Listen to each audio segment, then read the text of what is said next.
adventuring in the lands of Toivoa and have gone around trying to find a way to stop the ancient evil dragon Vagrodan. To that end, you've roamed far and wide and collected relics of Amaria Rosie, and now have decided to go and investigate Brennan's village, seeking assistance from his father, estranged father, I should say, named Sumner. As you talked to him last week, you realize that he succeeded in everything he wanted to do, except for one, being getting back with the love of his life, Brennan's mom. Well, last week you decided to go and visit Brennan's mom at her mage tower. You talked to the dragon who brought her down to speak with you, and have managed to enter the mage tower, where you guys have gotten a bit of rest and relaxation. You've gotten some answers to some questions, and now we find you relaxed and comfortable. What would you like to do? I think we're going to take a vacation and just relax. Take a vacation and relax. Yeah, about 25 days. 25 days worth of relaxation and relaxing. Like, that's not going to have consequences. Okay. Echo wants to make some scrolls, and this seems like the safest place probably in all of Toboa to do it. You're probably not wrong. I will say, keeping Aimer locked in a place for 25 days will probably be impossible. Yeah. Don't worry. For even 3 days might be quite challenging. He's probably going to wander out of the tower at some point. I mean, yeah, we're grown adults. We don't have to stay in the tower. No, probably. I think Echo needs a week. He would love to have 25 days because he has, but those higher levels spells, they take 80 hours a piece to do, and it's just not worth it. Okay. Yeah, I'm okay with it. I mean, she'll be doing stuff like during this downtime, so we have to role play all of it. Role play every single day, yeah. I can do that. I don't want to, but I can. This is decision time. This makes sense. Look, this is like a big emotional thing for Brennan. He's gonna want to stay here for as long as he thinks is possible. It's good for the crew. We're putting together scrolls, so it does make some sense. I think 5 days will work. I mean, if I had a simulacrum, that'd be better. But this is how I have to do it right now. Yeah, 5 days should be enough. That should give Brennan plenty of time. And then, and then we can start tackling maybe some of the things in this town that are haunting the town. So, I can tell you right now, Aimer will probably... Or we can do it after. Last for about 4 hours of not causing chaos in this place before he's like, I'm going to go explore those shadow creatures and ask the dragon. That's what I was going to say. If you guys want to tackle the skulks first, let's do that and then relax after. I mean, we can... Aimer and Ro, actually Brennan, but he too, because he's pretty sneaky too, but he's probably want to, hang out with his mom. But Rose and Aimer are pretty stealthy. Like they could probably scout out the place at the very least. See what we're dealing with. Because Sumner was saying that these people are these skulkers are basically full of their own race, and they're not monsters. They're basically have adventure levels. Which, depending on how strong they are, it means these people could be pretty dangerous. So if there's an entire town of level 12, 13 adventurers, and then we're kind of up the creek on that one. So maybe Rose and Aimer can, just do their thing, sneak around, and get the lay of the land. Maybe they could even locate where the interdimensional rift is, where these skulkers are coming from. So our thought process is that there's something in town that's causing these skulkers to be here or for people to turn into them. And if we get rid of whatever that MacGuffin is, then the people will actually turn back into people, or they will just go away altogether. I mean, it may be that we get rid of whatever this thing is, whatever the cause is, and the skulkers are still here. They just don't keep coming. So Well, you could still have a city full of 1,000 of these things, and even though we got rid of the source. yeah, that's a possibility. Also, something we haven't discussed. They haven't been actively hostile yet. They've like followed us around, and apparently they're intelligent. Doesn't hurt to try and talk to them at the very least. I mean, we didn't allow them to get to us. Remember? Yeah, we Yeah. were in the light. Yeah, that is true. But it doesn't hurt to at least try talking to them first. You I mean, could just Amarillo because go and- just because they're made of shadow doesn't mean they're like inherently evil. So who knows? Maybe they may be open to a discussion. I mean, if they attack us, then of course we'll respond. But I don't think it hurts to just give them a chat. Be like, hey, what are you guys doing here? Where are you coming from? And see if they answer. It's very zen of you. It is very zen of me. Thank you. I bet it does hurt. It might, but to exist is to suffer. So Bring a light source. How's that? Do we have to? You could just cast shadow and just see what happens. I mean, the thing about it is, remember, Rose does best in shadows, Mhm. and Aimer can go invisible for 12 hours a day. yeah, I mean, well, we'll just while you're crafting your scrolls, we'll just poke around a little bit and just see, maybe talk to one of them, or if if they're hostile, we'll run away. I mean, Aimer and I are both That's what I pretty was gonna fast. say. It might be. No, you all can do what you'd like. I mean, to me, that's like a break glass in case of emergency situation. Yeah, we won't like sneak into the middle of their base and steal some relic or anything like that. We'll just see how many of them there are. Whoa. I never said I wouldn't do that. Yeah. We won't do that without Brennan and Echo. Oh. Yeah, I want the Indiana Jones music for doing that. In the meantime, I also want to talk to what was his name? Avrig, Yes. the dragon. After Longtail. Yep. Yeah, talking to Avrig could be helpful because apparently he's fought Sargeos, so at the very least he could tell us what Sargeos is capable of.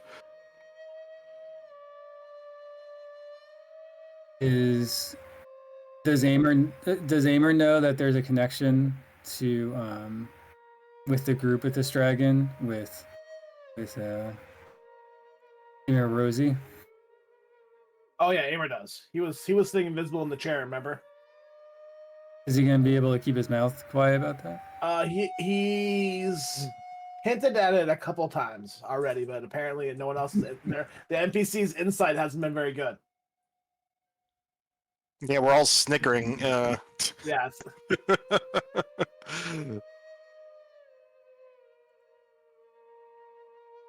Yeah, that's a plan, right? So we can make scrolls. I can just hang out and catch up, and you guys can do some recon. Okay. Cool. So we want to send Aimer and Sweet August Rose down to the village? Yeah, do you want to wait at night, Aimer, just to make it a little spicy? Ooh, I like spicy. Let's do it. At night. Very well. You guys are so. We need to find out if we can get back. I mean, it's into fun. the. In before we both get like force caged and then like Whoa. cloud killed in No. the. So we had to go pass through a magic circle to get here, and we made our save, but I don't know how long that lasts. So we had to try to do it again. It's like don't Actually- know how reliably I can get back through that. Oh yeah, like do we have permission to be in here now? I'm assuming Averick is the one keeping it up, or powering it. Yes. We should go ask him. Yeah, we'll ask him. We'll talk to him. Okay. So, you guys go to talk to Avrig first? Yeah, why not? Awesome. As you approach, the dragon is currently resting on top of the tower, gazing down over the side at the forest below. As you approach, his head turns. Hello. Can I help you? I had a question. Can Of we course. freely come in and out of that magic circle now? You've proven yourself not harmful at the moment, so yes, just know that if you change, I'll have to kill you. Well, that was very apparent. I mean, look at you, look at me. I'm like a toothpick to you. The reason I was asking is Rose and I would like to go out and scout and try to find the source of the shadows while Brennan talks with his mother and Echo does Echo things. Source? You think there's a source down there that could be removed? It's possible. We don't know anything really. But, That's you know, interesting. Very Yeah. well. Are you ready? Ready for what? Oh, to leave? Of course. Hey, I Mary, would check force his up you check- down. Oh, that'd be great. Oh. You know what? I don't get to use this very often. Rose is just going to jump out the window. I believe you said it was 180 feet tall. It's much taller than 180 feet. It's 280 feet. But you can Oh, go ahead and jump 280. off. Yeah, you Let's can see. jump off. Hold on. What's my inventory? See, I should Features. just get you stuck to I do this. I should just hold Yeah. you to it. You know what? I'm going to do it. You're going to do it? I'm Very going to do well. it. Why not? I believe it maxes out at, what is it, 10D or is it 20D6? I don't believe it's 20d6. I'm going to double check because that shouldn't have a maximum, but we'll double check. Maximum falling damage 5e is 20d6. So, Yeah. So I used to jump out the window and take damage. Is that what you're trying to say? You know, I have the slow fall ability and I never get to use it, so I'm going to use it. Cool. So you're going to Roll reduce 20d6. the damage by how much as I roll? 75 is how much I'm reducing it by. Very well. You will take Huh. 6 points of 6. damage. That's nothing. How did you reduce by 75? Because it's that's what it says on my features. Okay. Cool. Let's see. Probably 5 per monk level. Yeah, I believe it's 5 per monk level. Yeah. That's pretty impressive. Wee. So yeah, I'm she gonna just lands. Superhero Does like a landing? maybe like a you know like a diving off a dive board into a pool. She does a couple flips and then just lands on her feet. Maybe kind of stumbles just a tiny bit because she Okay. did take 6 damage. But yeah, there we go. And she just calls up to Aimer, "Hurry up!" He looks at the dragon and goes, I'd rather not bother you right now. I'll be all right. He walks backwards and just falls at the tower. Oh, you're Okay. gonna do it too. Nope, I'm gonna cast Featherfall on my way down. Okay. Cheater. I picked The up dragon looks Featherfall. over the side. The humanoids are strange. Yeah, we are. He gives 2 thumbs up as he's floating upside down on the way down. Okay. He just has her arms crossed and is tapping her foot as she waits for Aimer to slowly, gently fall down 280 feet. It's about 30 seconds. 30 seconds later, he makes it down. Okay. All right. But yeah, once they're on the ground, she'll start heading towards this village, and I will use oh my goodness, I forgot. Pass without a trace. Cool. For 2 key points, and I'll mark that off. There we go. Awesome. I will, As long as Aimer stays within 30 feet of me, plus 10 to your stealth. Are we going invisibly or are we going just stealthily? Let's put up the Aimer link. Aimer talkie? The Aimer talkie, yeah. Yeah, we probably should do that before we jump up the tower. I mean, But you know, you're stuck with now Aimer for 9 hours. that's fine. Awesome. Cool. I have the patience of a Zen master. It's fine. So we're going to go ahead and put you guys on that map, and you're going to find yourselves on the far left side of the map, down about halfway. Oh man, that is a big. Down at a village. Yeah, as we both get close, I'll Rose will go invisible as well. Aimer will look at you, wink, and then twirl around with his cape and also go invisible. And All it right. is nighttime, you said? Yes. Awesome. So at the moment, because it is nighttime, the skulks currently have a plus 30 to stealth. Oh, they're just like us. Are we gonna roll our stealth as well?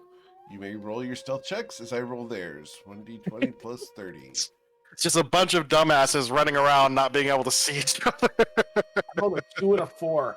So I rolled a 2. Somehow still got a 27 plus 10 is 37. So they are more stealthy than we are. For some reason, you're rolling twice. I don't know if you got 2 windows open, Mr. Aimer.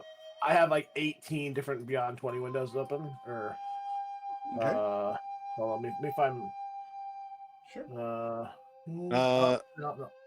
So yeah, I rolled a 36. Awesome. You are very, very stealthy. We're all very, very stealthy. I found it. This is very silly. Yep. They will not be able to detect you, and you will not be able to detect them. But you may roam freely throughout. Well, let's see. While they are scouting and looking around, what is Echo Rex doing back at the tower? Whoa, whoa! Oh my god, my computer's lagging. Oh my god. Echo? Echo? Did we lose Echo Rex? What is Brennan doing back at the tower? I think so Brendan's probably talked to his mom a lot, and you know we all love our mom, but I think maybe Brennan is walking around the tower, just kind of exploring, seeing what's in it, maybe investigating a little bit. Okay. As you investigate around, you're able to find all sorts of crafts that she's done, some stained glass, some nice little clay sculptures she's made. She's made some pots and some jewelry. Jesus, She's map is painted. huge. She's had a very long time to do all sorts of personal growth skills.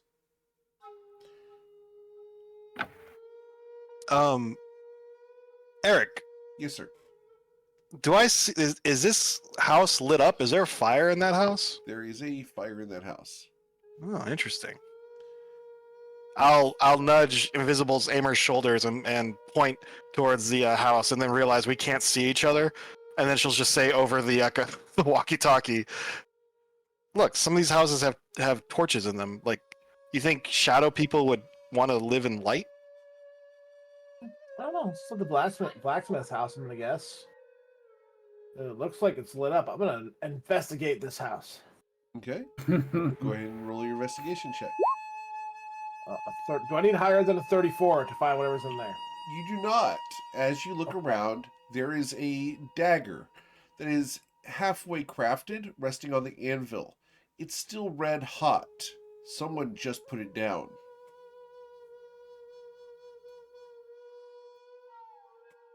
Is it actively being like worked on, or like is it just like someone looks like someone stopped what they were doing? Someone stopped what they were doing and left it there. So there's a half-made dagger in here. It's still hot. I could cook a steak on this thing. Maybe we can't see them because they're invisible. But they just stopped working on it, though. Like, they're not actively working on it. You think I'd see the dagger floating around or something at this Well, point? maybe he stepped away for a moment. Like, what if we just sit here in the corner and wait? Is there any footprints or anything, Eric? Actually, I can't Sorry, do that. what was the question? Is there any footprints or anything? It's fairly clean. However, yeah, there are footprints in the area, and they're all barefoot. I can't go in there because of the lights. Well, actually, yeah, there's lights in there. So, wouldn't you be able to see skulkers if they're in that building? If they are. Yeah, I can't go in there either because I'll lose my invisibility. But maybe we should just sit here for a little bit and just case the place and see if we see anything. I'll sit next to this torch because mine's just invisibility until I dismiss it or attack someone Sure. or cast a spell on them. So we're just gonna chill here for a minute and see if anything happens. Cool. You want to fade to Brennan and Echo? Echo? Yeah, so Echo's just going to spend 16 hours today creating scrolls. He's working on quite a few of them. Cool. Which scrolls are you crafting? Today he's doing 2 Scorching Rays, a Dispel Magic, and a Slow. All right. Cool. Wow. And just consume the coinage for those. And I don't think you can fail the enchanting check to do those. Enchantment. Awesome. As Brennan and Echo enjoy their evening in quiet peacefulness,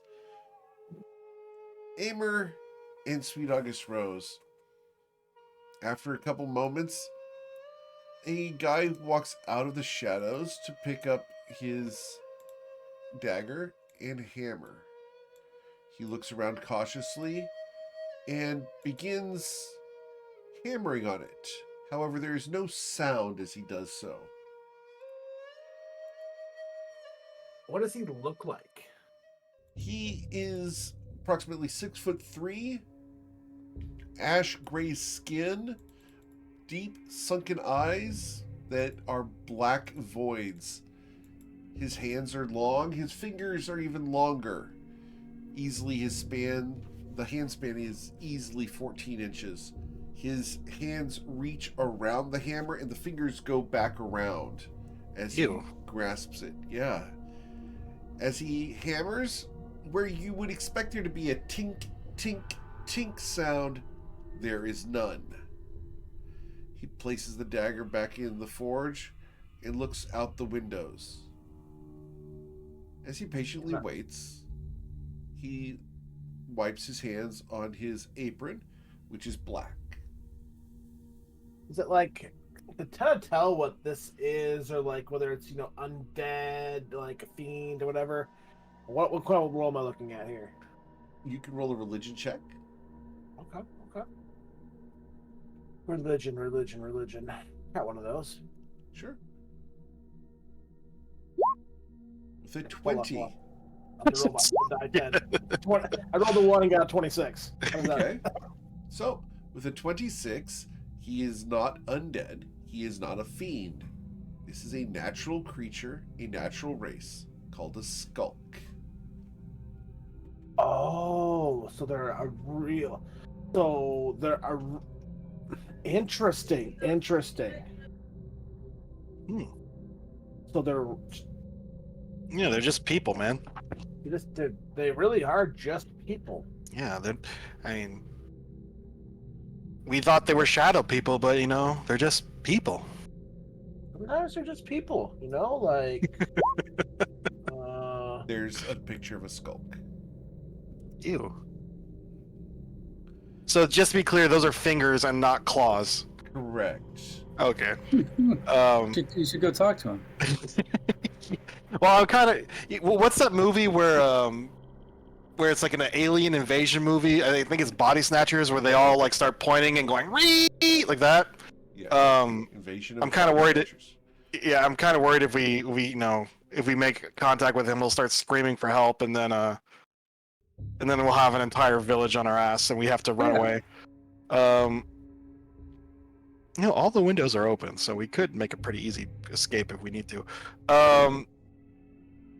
No, I'll just. The windows are broken open. So. Oh yeah, because all these facilities are run down, and like Rose is just like, do they live here? Do you think they would fix the place up if they wanted to live here? I'm a little curious. Hmm. Were there any like pictures or anything like that in there, Eric? There like are no picture pictures frame? in here. All the pictures here that would be here are all broken and rotted. They're decayed to the point that they're not really recognizable. There are signs out front that have been defaced by claws to the point that they're unreadable. The place looks abandoned and vandalized. It looks like Detroit. Wow, lovely. That's probably where I want to go. At least you can get some decent pizza in Detroit. Rose, I'm wondering, I'm wondering if the people who live here got turned into skunks. Well, why would they be hostile? Like maybe they're cautious, but like, maybe we should try talking to them. I don't know. Well, to be honest with you, I don't feel 100% confident in trying to do that. I know enough about them to know they're not really, they're their own type of thing. Just like elves and dwarves is, you have fae, you have mortals, you have all these things. They don't really fall under, I guess, what we call a standard categorization that I could find out. But I don't know how they'd react. I don't know how strong they are. I don't. Let's look around and see how many more are in here and what they're doing. Because this guy's blacksmithing. And what's interesting is, I'm curious where that dagger is going to go when he's done with it. Well, yeah, they can clearly make things. Like, why are they living in ruins if that's the case? Maybe it's a cultural thing, or they just don't care. I wonder if the people here are bound to live like this based on something that happened or some curse or something, maybe. Maybe. Who knows? We have to. I mean, we're just speculating at this point, but Yeah. let's see if we can find. I mean, he's just a blacksmith. Maybe we can find someone who looks like a leader or something. The problem is we can only see them when they're in the light. So, Eric, to be clear, he was in the light of the fire, and the light of the fire wasn't bothering him. Correct. Only natural sunlight seems to be the thing they don't like. Okay, we're back at the fountain. This is the fountain at the center of the town, right? The one that Sumner, cleaned and took water from. Yeah. Okay. I'm going to move the observer so we can see that. Oh, why am I stuck? Oh, is this like a hedge or something? There we Yeah, go. it's a hedge. Yep.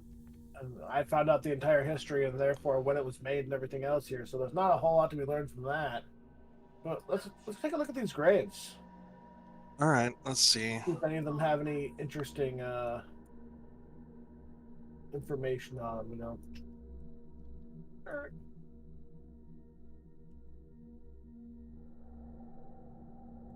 Okay. Anything? Yeah. Oh, one of them's open. Is that an open grave? It is an open grave. Like freshly dug? Freshly I'll dug. check it out. All right, well, time to investigate this. Look for anything I could investigate. Sure. 27 investigation. Awesome. With a 27, this grave was dug approximately 10 minutes ago. And is 10 minutes ago. Shit. It's okay. very freshly dug. There is no coffin in the area that looks like it would fit in here. There is a shovel hiding underneath the plants over here, where it was recently discarded. There's also some breadcrumbs falling on the floor, on the ground right here.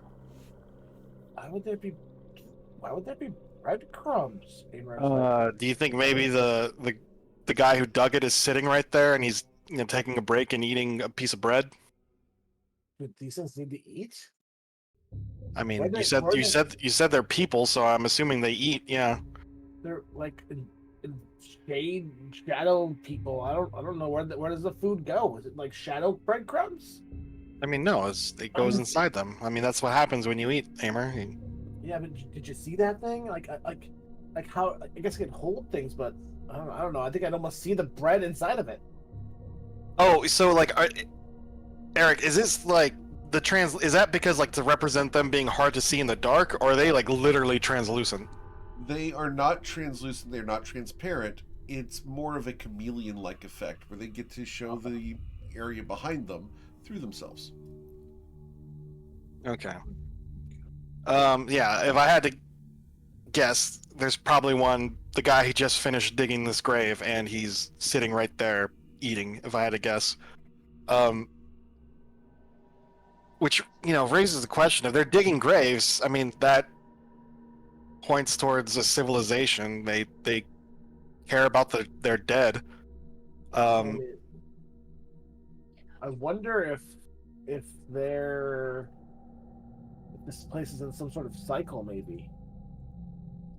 Because why would they dig a grave for things that probably aren't dying? Like, who's killing these skulls? Well, he may have died of old age, sickness, any number of things. I think they're just people, man. Are these other graves, like, are they all old? Or is there any signs of them that are maybe like 10, 20, 30 years as opposed to all being 300? These two here are newer, and this one over here is also newer. However, the rest of them are very old graves. Do any of them have headstones? Yes, there's a lot of headstones. Any of the newer ones? The newer ones do not have any names or identifying marks on them. Interesting.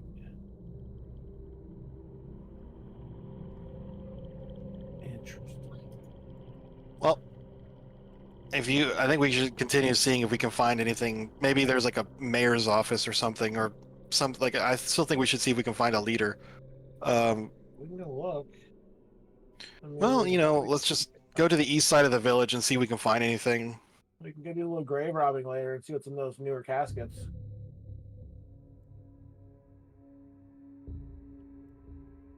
Ruins, more ruins. Yeah, this whole can't see anybody thing is getting a little old. Though it makes you wonder, where do they stay during the day? Are they hiding in each of the houses? I guess that has to be where they are during the day. I don't know. They Just walk across the creek because I can walk on water. Are these barns or Nope, what are open these? Fields. Open fields? Okay. With Okay, so they're hay. rotten hay. Yeah, it's not new. Why would they Old just? and molding? Okay, so it's a giant pile of hay, Yep, and I mean, rotten pumpkins too. yeah, the village was taken over what 80 years, 30 years ago. Mhm. I mean, if this was from back then, it would have rotted away by now. So at some point, the skulkers made a pile of hay and then just left it out here. I'm wondering if there's something like repeating. So here's my current thought pattern is that people here got turned into skulkers, and then they're just kind of reliving their lives in some sort of cursed pattern. Maybe, but I don't know. Well, where did the curse come from if that's the case? Well, that's what we're looking for. Roll an insight check. Me or both of us? Both of you can, because you're having this discussion. I don't know about that. Put my 10 on that. Haha. 26. With a 26, Aimer, there's one person who has done a lot of magic to this area. Damn it, Dad. Damn it, Dad, that's what I was thinking of to begin with. Something either some magic backlashed, or an enemy did it in revenge of him. Have you considered the fact that Sumner might have taken all of the good from this area and siphoned it into another place in order to provide the good and best for the woman he loved? Ooh. Is that even possible? Aimer's like you can hear in your head, Rose. Ooh. New thought. Okay. This came to me. Hit me. Okay. Old man, when he created Amarazi 2, Electric Boogaloo, where did that good come from?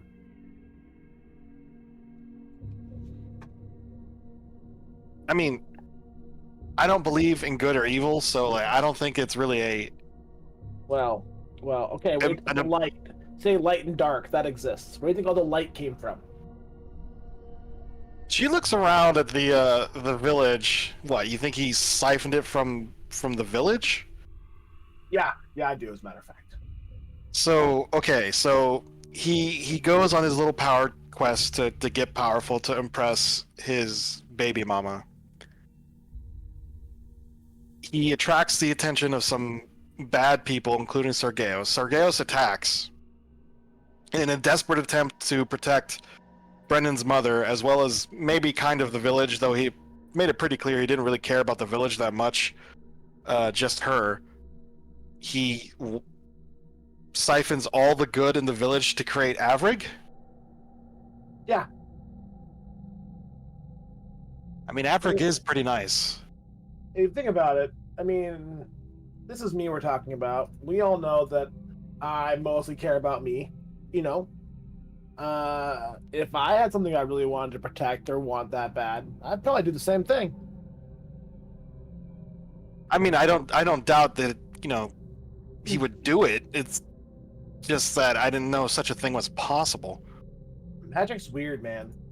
Like, I only yeah. know I only know a little bit of it, and it's weird. I mean, like look at Echo. He's like, he replaced all his body parts, and now he's some ancient dragon or some shit. Like, Just look at Echo. yeah, just look at Echo. Hmm. Can you explain that? I can't. Well, we've basically toured the village, and they're all either hiding. I mean, maybe we should try talking to that one skulker and just get ready to run if he sicks the town guard on us or whatever. I mean, wouldn't be the dumbest thing we've ever done. Might I be mean, close, but you know, I can't say it would be the actual dumbest thing. Oh, I somehow got inside that building. Okay, whoops. We don't even know if these things can talk. All right. I mean, it doesn't hurt to try. Are you sure? Okay, it could hurt to try, but I would like to have more information. And if there's a way to peaceably solve this issue with, oh, he's gone. Damn it. So the interesting thing is, I believe I can out loud talk while invisible. You can't. Without breaking. I can as well. I just can't go into the light. Yes, stay there. Aimer in common will be like, excuse me, is anyone home? Ooh. Roll a persuasion check, sir. I love persuasion. The 29. You'll hear just a voice. Someone's trying to throw their voice. We're going to go ahead and roll their deception check here. Their deception check is... Where is it? There it is. A 10. Okay. So the voice is coming from over here. Who's there? Oh, hi. My name is Aimer. I happened to be traveling by, and I saw you working on a dagger, but I was just wondering if you could perhaps give some information to me. Are you of the unseen? Yes, I'm unseen. It's I've heard it's not very friendly around here, and I'm trying to find out why. The voice is now here. Where? I didn't see the blink. Oh, sorry. The voice is now here behind the bellows. Why have you come? Well, I mean, I'm trying to find out why everything is dark here. And if it's linked to some of the other odd instances of the Shadowfell merging into the material plane. The voice speaks from here. We don't know. But you are and loud. The voice is here. Yes, I didn't know where anyone was, so he kind of lowers his voice a little bit. I didn't know where anyone was, so I was trying to get someone's attention. That's why you have to be loud. I'll lower it down a little bit. Do you have light? I don't. Well, I mean, I do have some light. Yes, it seems all the Drop it. light. Oh, like actual light? Like, is he Leave talking it on about the like? ground. Oh, I have nothing that radiates light. I don't think. You should die. We have not enough resources for you. For the others here. I'm definitely planning on going. I just would like to know, did something steal all the light from this town? Long ago. Will you answer me that Yes. before I leave? Long ago. Lights went out. We cannot stand the sun. Were you the villagers who lived here? No. Spring.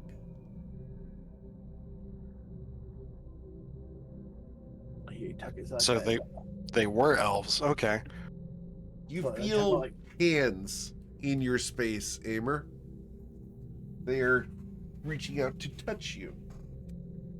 Amer's gonna be like, he's just gonna kind of sidestep a little bit, like,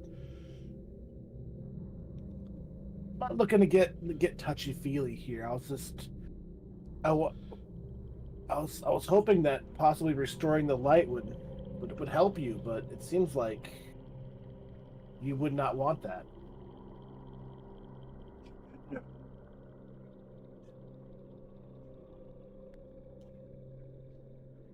To bring light. Yeah, quickly going towards fixing this curse and putting them back the way they're supposed to be. Amer's like, I'll leave you be now. Because he he's gonna, I'll go where I came from. The voice is now here. Your mom's house. Yeah. So over the walkie-talkie, Rose will just be like, "Let's head back to the west entrance." Alright. And yeah, we'll start sneaking off. Can I get a new stealth check from Aimer? Absolutely. Where'd he come from? Where'd he go? Where'd he come from? There's a chance I can see you, I think. 39. 39. Okay, never mind. Yeah. Now it's That's 39. okay. Cool. All right. Yeah, let's get out of here. Yeah, All let's right. head back to the tower. Cool. So the two of you will head back to the tower. Excellent. To have. Got it. Amer's like, I don't particularly want to kill them. Well, it's not a matter of killing or not killing. It's a matter of restoring balance. Well, I mean, balance is an interesting way to be about. I mean, I'm sure there's areas that are just pure light at the same time.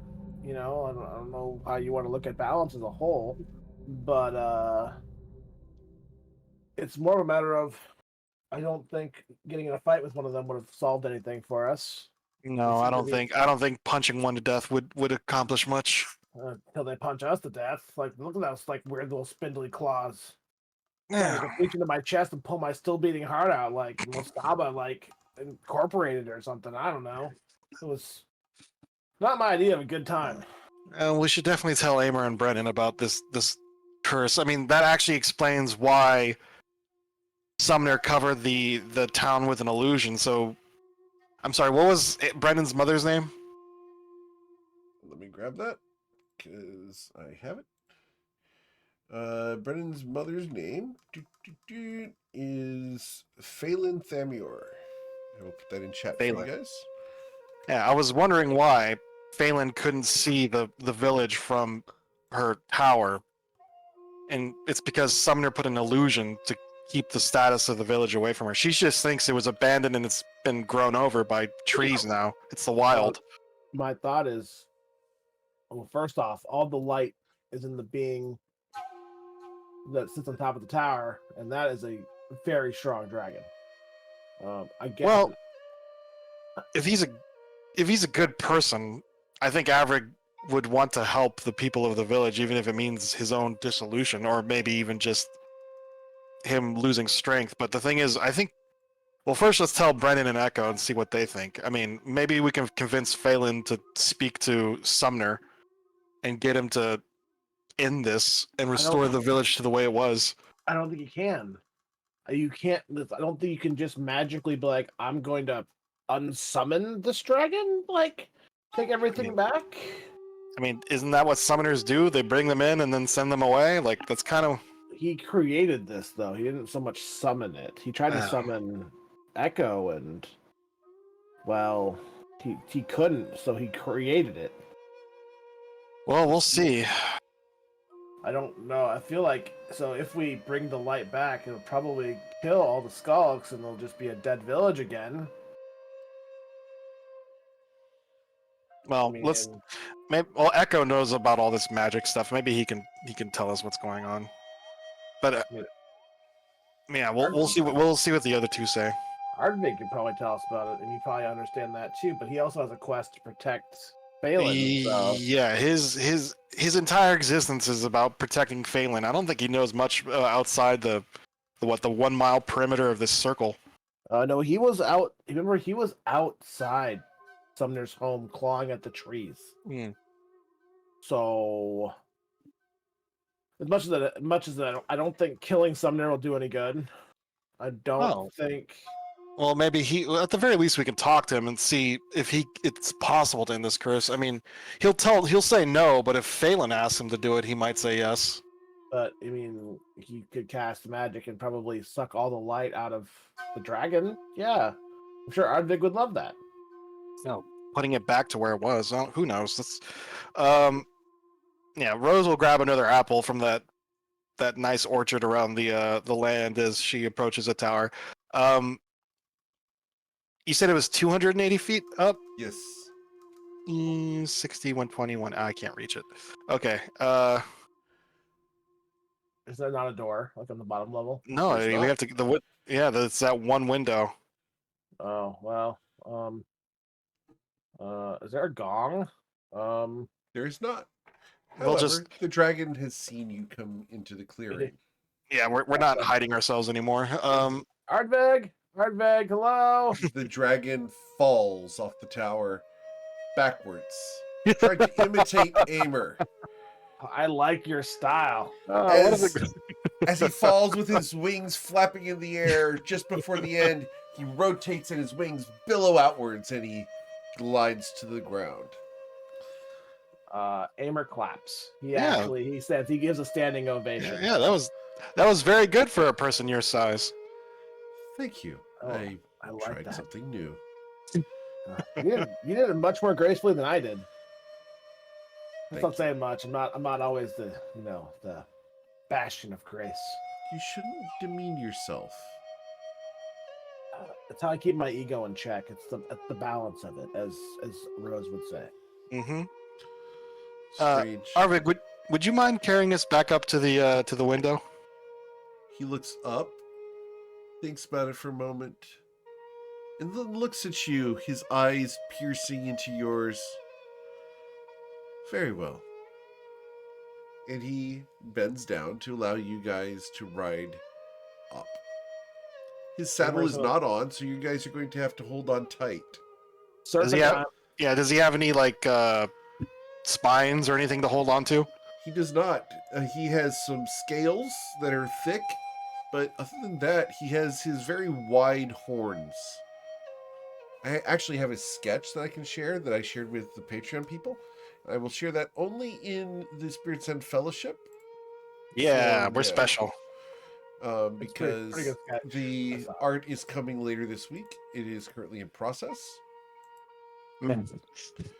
But that will be coming up soon. So there it is in the Spirits End Fellowship for you guys. Oh, the Discord? I see. Yeah, in Discord.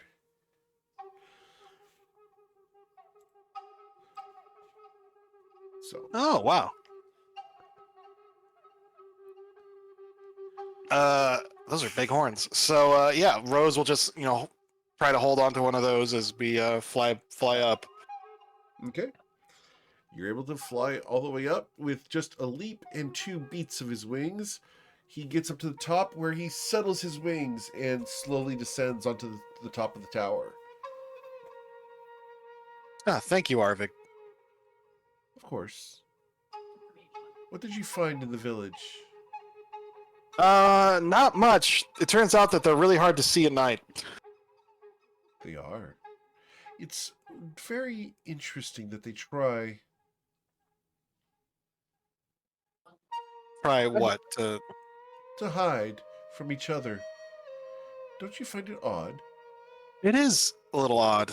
I didn't think about the fact they were hiding from each other. I thought they were just hiding from. I mean, they didn't know we were there until we spoke to one. Yeah, I did actually get one to speak to me, Ardvig. Interesting. What did they say?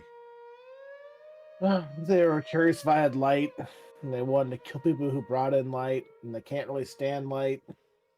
That And much that I they knew. were. Every that time they I were- go down to the village, I have to kill a couple. It said they were the offspring of the people who lived here before. I'm not entirely sure what that means, but Usually, people procreate through a sexual act. yes, but I mean, the people who lived here before were mostly elves. so hold on. So maybe the elves did turn into the skulks, who then made skulk babies. I mean, that was only 30 years ago. Do skulks only live for 30 years? 8. I mean, They do not last long. especially with Ardvig killing them. So Wow. They have Man. a very high procreation rate. They They die quickly. do they? they only lived 8 years? Indeed. I thought about killing the one talking to me, but I wasn't quite sure. I heard they were formidable foes, and I didn't really want to test that by ourselves in the dark. Oh, they are very, very formidable foes. They have even challenged me from time to time. Ooh. Does it have to deal with numbers, or just every single one of them is just proficient, or are there some of them that are stronger than others? There are spellcasters within the village, as well as assassins. They are quite proficient in their dark arts. They can see in the dark, even magical darkness, that they are proficient in casting. It is Wow. important that should you choose to face them, that you do so from the air, lest they place their daggers within your ribs.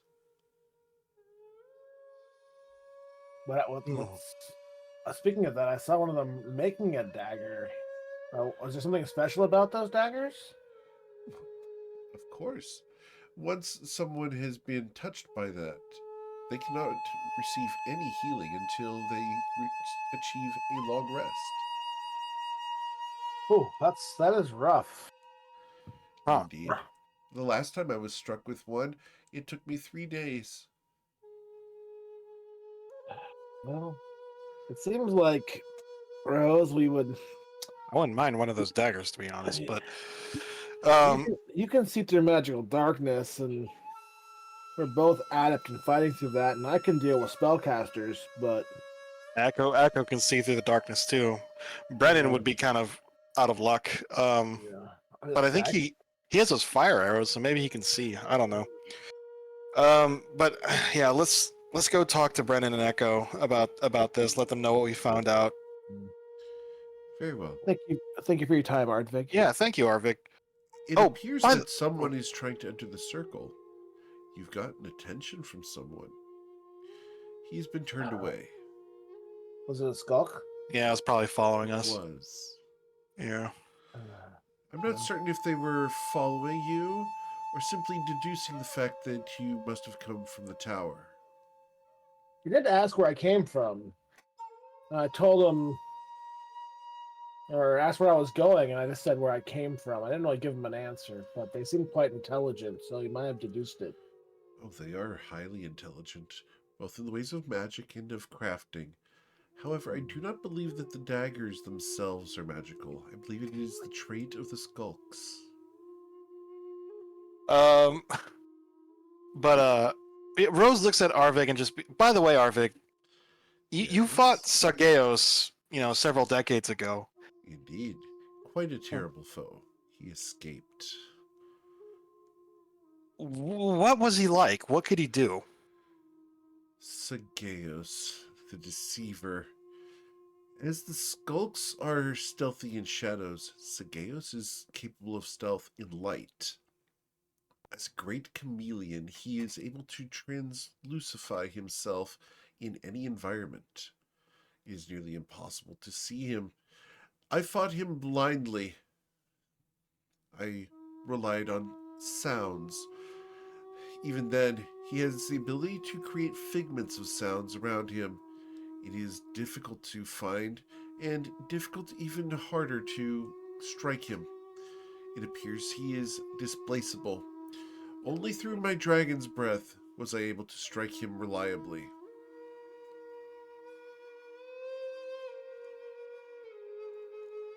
Well, this is gonna be interesting. I don't Did think he? I'll be able- Oh, did Sargeos breathe? Have his own breath? Like what? What kind of breath was it?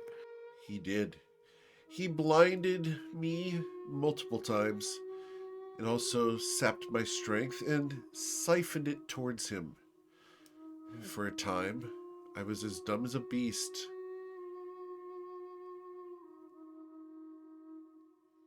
That sounds. Oh, we got our work cut out for us, Rose. Blind with his breath. So I'm guessing it's some sort of light breath, radiant breath. I'm not certain. After all, I could not see. It was very prismatic in origin. Prismatic. There we go. We're gonna need to find some better eyes, Rose. But I will warn Yeah. you, when I say he siphoned my strength, it was not only my physical strength, but that of my mind as well. Yeah. Yeah. Your strength and intelligence. It came back to you in the middle of the fight, though, or No, Did- it took several days and a lot of concentration, rejuvenation over time. oh, that's problematic.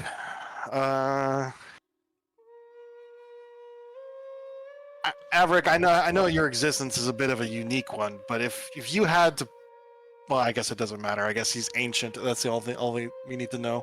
Um. Okay, so he can displace exactly where he is while also being invisible. His breath can blind and sap your strength and intelligence. And aside from his breath and his ability to be difficult to locate, I mean, also on top of that, he's a dragon, so he's huge. He can fly. He's fast, and he has giant claws and can bite people. Essentially, he Yeah. also has a whip-like tail that cuts instead of bludgeons.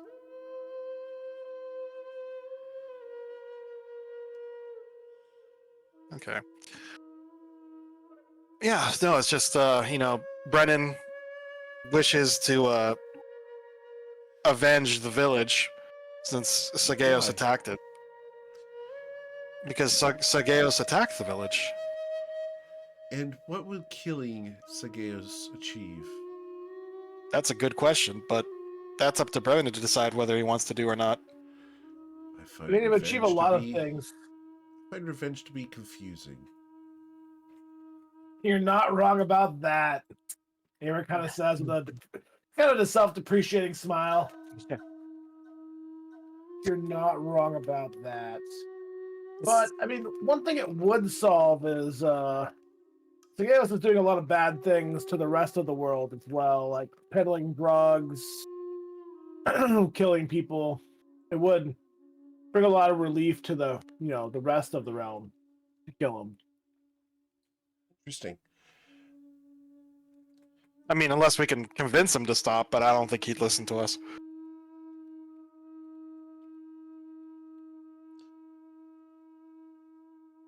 If you need help in convincing him not to take revenge, please let me know. Ultimately, will. I mean, ultimately, it's Brennan's choice. He's my friend, and I'll do what he asks me to do. But I agree with you. No, it's revenge is not. It's the difference between a medicine and a poison, right? Perhaps. The difference is dosage, and sometimes hatred can be the medicine you need to power through difficult times. I find But that ultimately- hatred is a corrupting influence and should be repelled at all costs. But ultimately, yes, it's like eventually that hatred will turn into poison, and it's a medicine that you don't need anymore. So, it's up. We'll talk to Brennan and see what he wants. Please Thank you, Averick. encourage him to maintain the purity of his heart. I gotta agree with Ardvig on this one. Sometimes I do learn my lesson, okay? I mean, yeah. If anyone knows better, knows how badly losing yourself to revenge can be, it's you. You know, I still dream about the sounds you made when you ascended the steps of Imkale. That was. I've been killing people for over 100 years, Aimer, and that was quite honestly one of the most disgusting things I've ever seen. I can tell you, it did not feel great. It did not feel great. All right, let's see what the other two are up to. Okay. I'm sure they're bored doing whatever nerd things they're doing.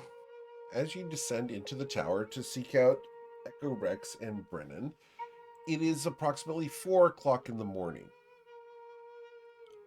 Oh, it's trance time. Never mind. I'm gonna go trance. All right. Oh, yeah, good point. We can talk in Echo, the would you morning. be There's a lot asleep of at cars 4 still o'clock in the asleep. morning?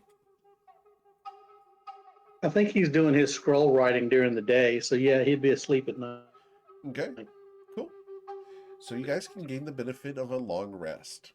As long as Brennan isn't doing anything sneaky or otherwise. Yeah, you know what? He is. Yeah. So What you is just hear Brennan some doing? stuff. You just hear some like stuff falling over and some knocks against the wall and stuff. He's showing his mom his sweet moves. Look what I can do. As you all I'll be are, right back. trying to get to bed, he's on the ground doing a forward roll, and he jumps up, kind of surprised to see you. He thought he was alone, and he says, "Man, I am so full of hate towards Argeos and energized to kill him. When can we do this?" I think you should mention that. I will be right back. You know, we just spoke with Ardvig, and he definitely was not Big for breathing the heavy. idea Yeah. of you, of the idea of you doing that. He's a dragon. We should probably kill him too. Let's you know, we should probably. I'm not going to advise that one. You know. Yeah, you're probably right. I mean, first off, he hasn't really done anything to deserve killing him. He's just a dragon. Second off, he could probably very easily murder Saul. I mean, not that he would, but A good necklace. he is also protecting your mother. Yeah, right. Yeah. Yeah. We were just out in the city, and she definitely needs that protection. Let me tell you. Oh. It was not fun out there. Huh. Yeah. I guess all that I knew is that Sergeus attacked it and destroyed it. That's not really what's going on, huh? You may have attacked it, but that's not what destroyed it. If you want to know what truly destroyed it, Was it poor economics? Hammer kind of stops for a moment, like he's gonna say something, and then chuckles. No, it was your father. That tracks. Should probably kill him. I mean, I'm not gonna stop you.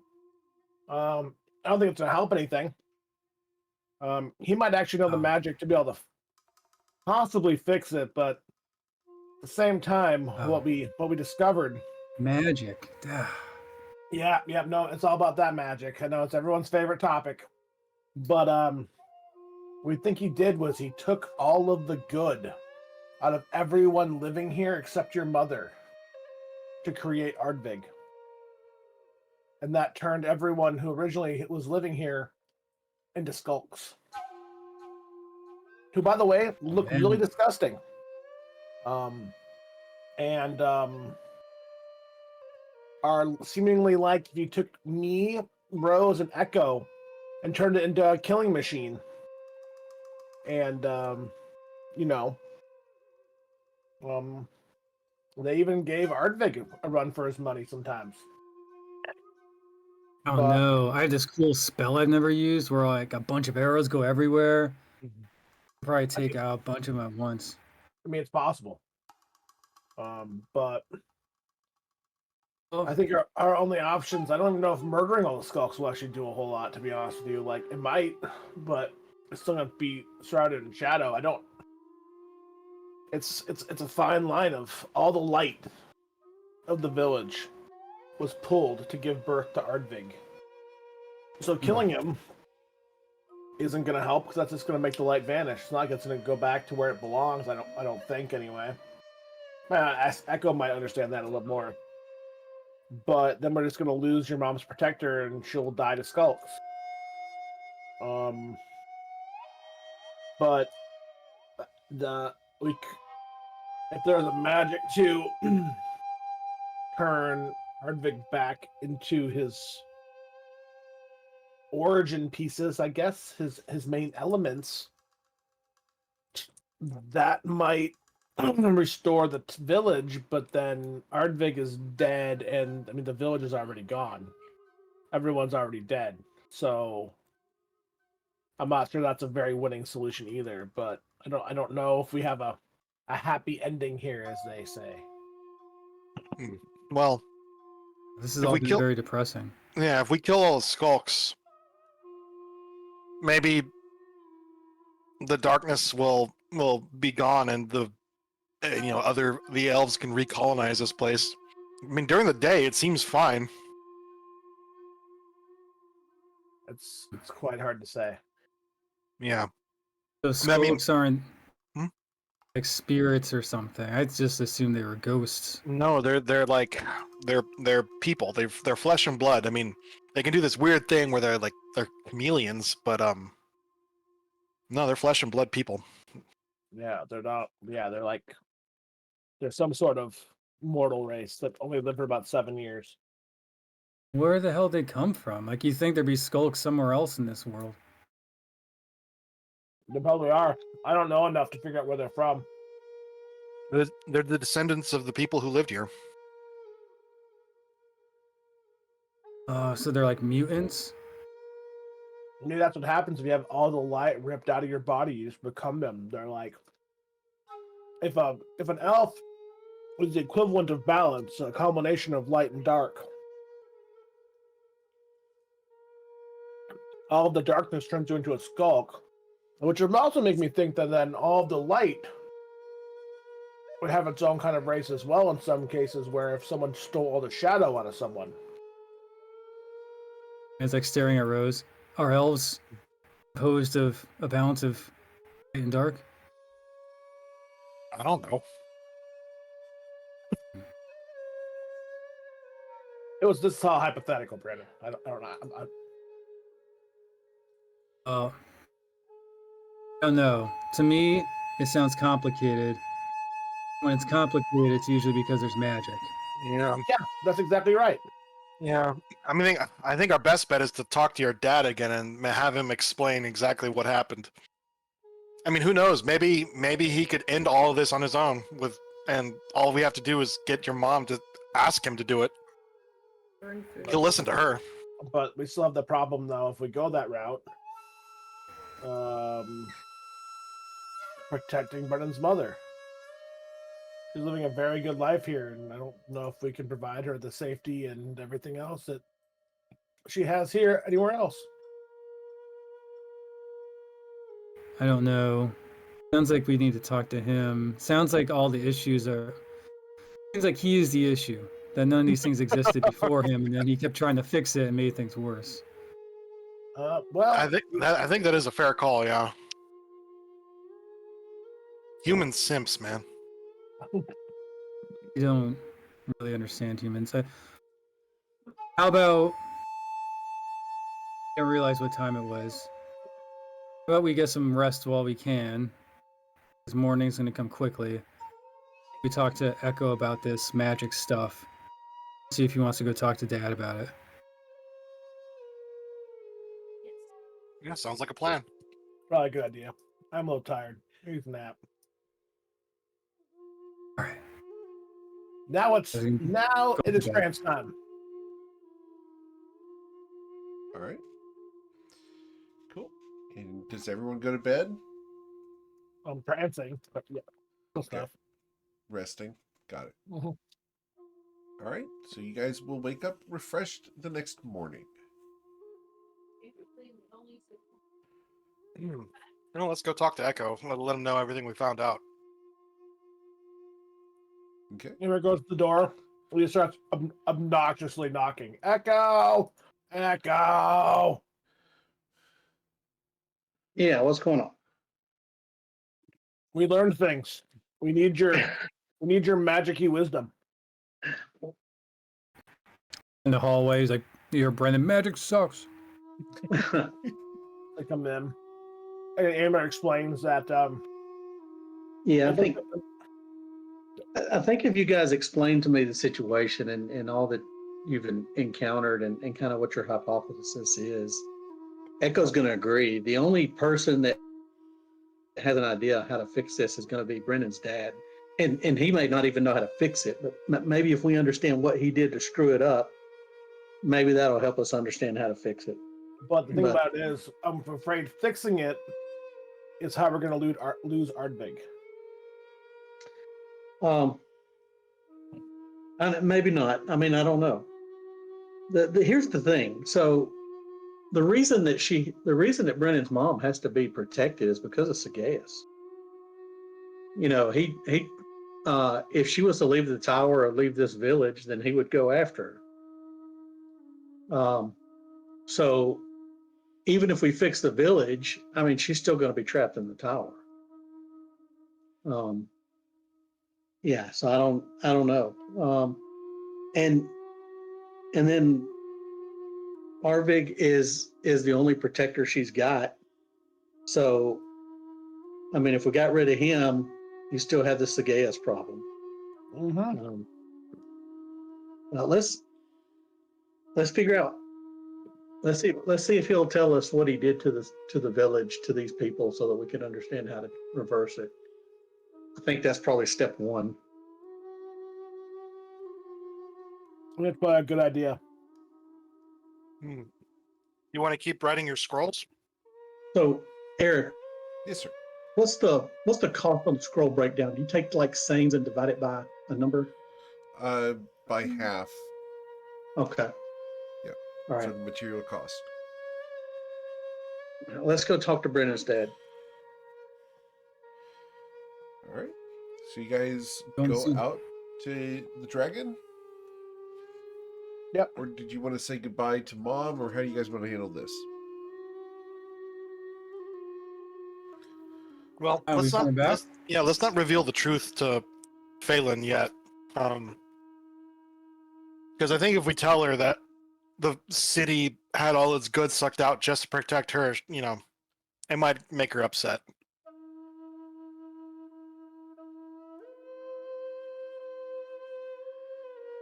So you're just gonna leave? Well, yeah, let's head on out. All right. I can always mean, go back. Brendan, you probably ought to tell your mom we're going out into the village and we'll be back. Yeah, exactly. The village Brendan's doesn't gonna go know into his exists. mindset. We're going out. We're going to go out exploring. Well, what's wrong with telling her the village exists? I mean, Because She can't see it. you can't see it. so Yeah. what? Shouldn't she know what the truth is? Why not tell her the truth? Well, we don't know the exact truth yet, so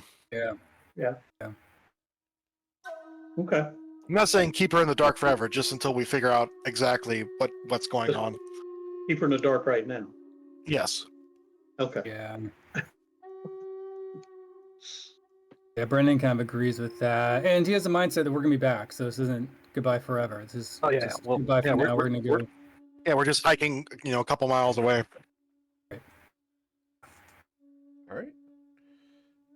she will smile very kindly, and I hope you have a fun time.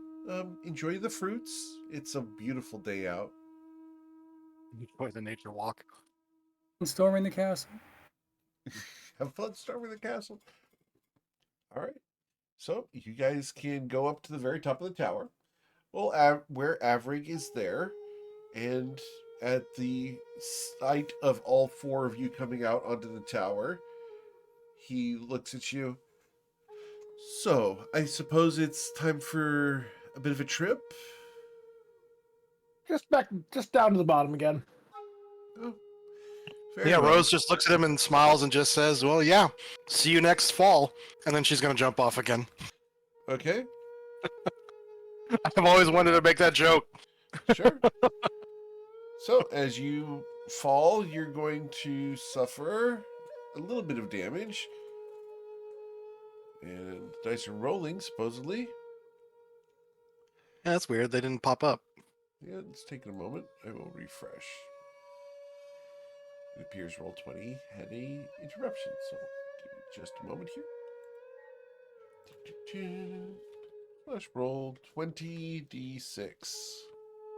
As you fall off the tower, you reduce the damage by 75, resulting in a total of 0 damage as you fall 280 feet to the base. Yeah, this time she sticks the landing. Okay. Ta-da! Amber kind of looks down in disgust a little bit, and he goes, I'll take your ride down, please. Very well. Stay with spell slot, yeah. Brennan's already like halfway down the tower. He's just walking on the side of it. Brennan's just Amber spider walking down. Amber can't do it that cool, so he gave up. Okay. Avrig will allow you to get on his back. And as he does so, he gets down and lets you climb up onto his back. You get a little nice comfort spot, at which time he stands up onto his regal pose, and with a hero shot, he falls backwards off the tower with you on his back. You are beneath him as the dragon falls, Aimer. The wind whipping at your hair, and at the last moment, he does the same move where he rolls over and Hold on. stops 10 feet I gotta above see the if I can ground. do it. I gotta see if I can do a cool pose while he does that. I'm Sure. roll performance here. He's like a cat. With the 19, you are able to pull a cool move. What is your sweet move as we pass Brennan on the way down? Aimer does a somersault, like holding on, like kind of a cartwheel somersault. Okay. More of a cartwheel. So as he's slipping around, he cartwheels off the dragon and just lands next to where Ardvig lands. Cool. Brennan's like, whoa, it's a sweet move. Echo, are you flying down? Yeah, I think Echo would fly. Dragons don't ride shotgun. Dragons don't ride shotgun. Wow, what a line. That should be a t-shirt. Yeah. So yeah, he'd fly down. He'd fly down on his own. Yeah, that is pretty metal. Yeah. Cool. You guys can make it to the bottom, at which point Avrig will leave you down there and admonish you, be careful. While it's daylight, they are still active and more violent. Be cautious. Thank you, sir. All right, well, let's go give your dad a stern talking to. See the old man. All right, so you guys will head off into the village. Are you guys being stealthy, or how do you want to handle this? Because you need to cross the village to get over to his little cabin. Aimer will be invisible. Yeah, considering these things do seem pretty hostile, now we've talked about them, we talked to them. Yeah, Rose will once again cast Pass Without a Trace. So Eric, does it seem like they get more powerful the further they get away from the tower? Not necessarily, no. Just at the edge of the magic circle, they can't get in, so they are in the village. Okay. Yeah, there's no correlation there. Yeah, if it's needed, I can do Pass Without Trace as well, just to get there. Cool. Let's Yeah. go ahead and roll your stealth check if you're going to be stealthy. Really hope that's a 20 and not a 1. It's a 1. Um, Amer's got a 25. 45. And invisible. All right, Ooh. so we have a 14, we have a 22, I might, and we have a 20. No, I have advantage, so it's a 25. Okay, cool. 25. Let's see if they notice you.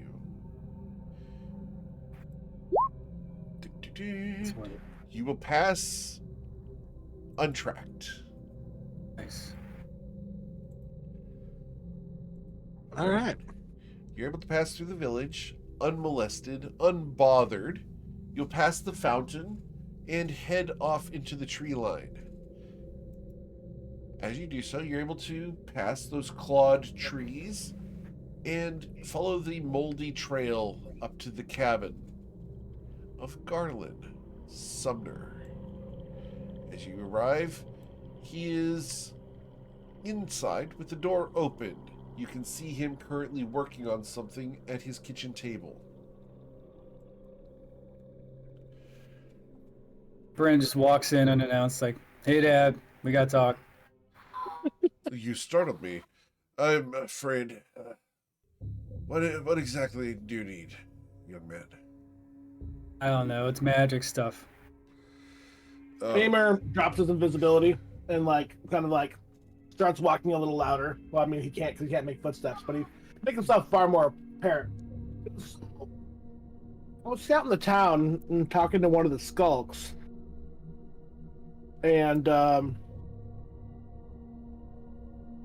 came to a kind of a conclusion. I'd like to hear your opinion about. And that opinion is, that conclusion is that when you created Ardvig, it wasn't something as simple as creating him. You pulled all the light out of everyone who lived in this village, minus Phelan,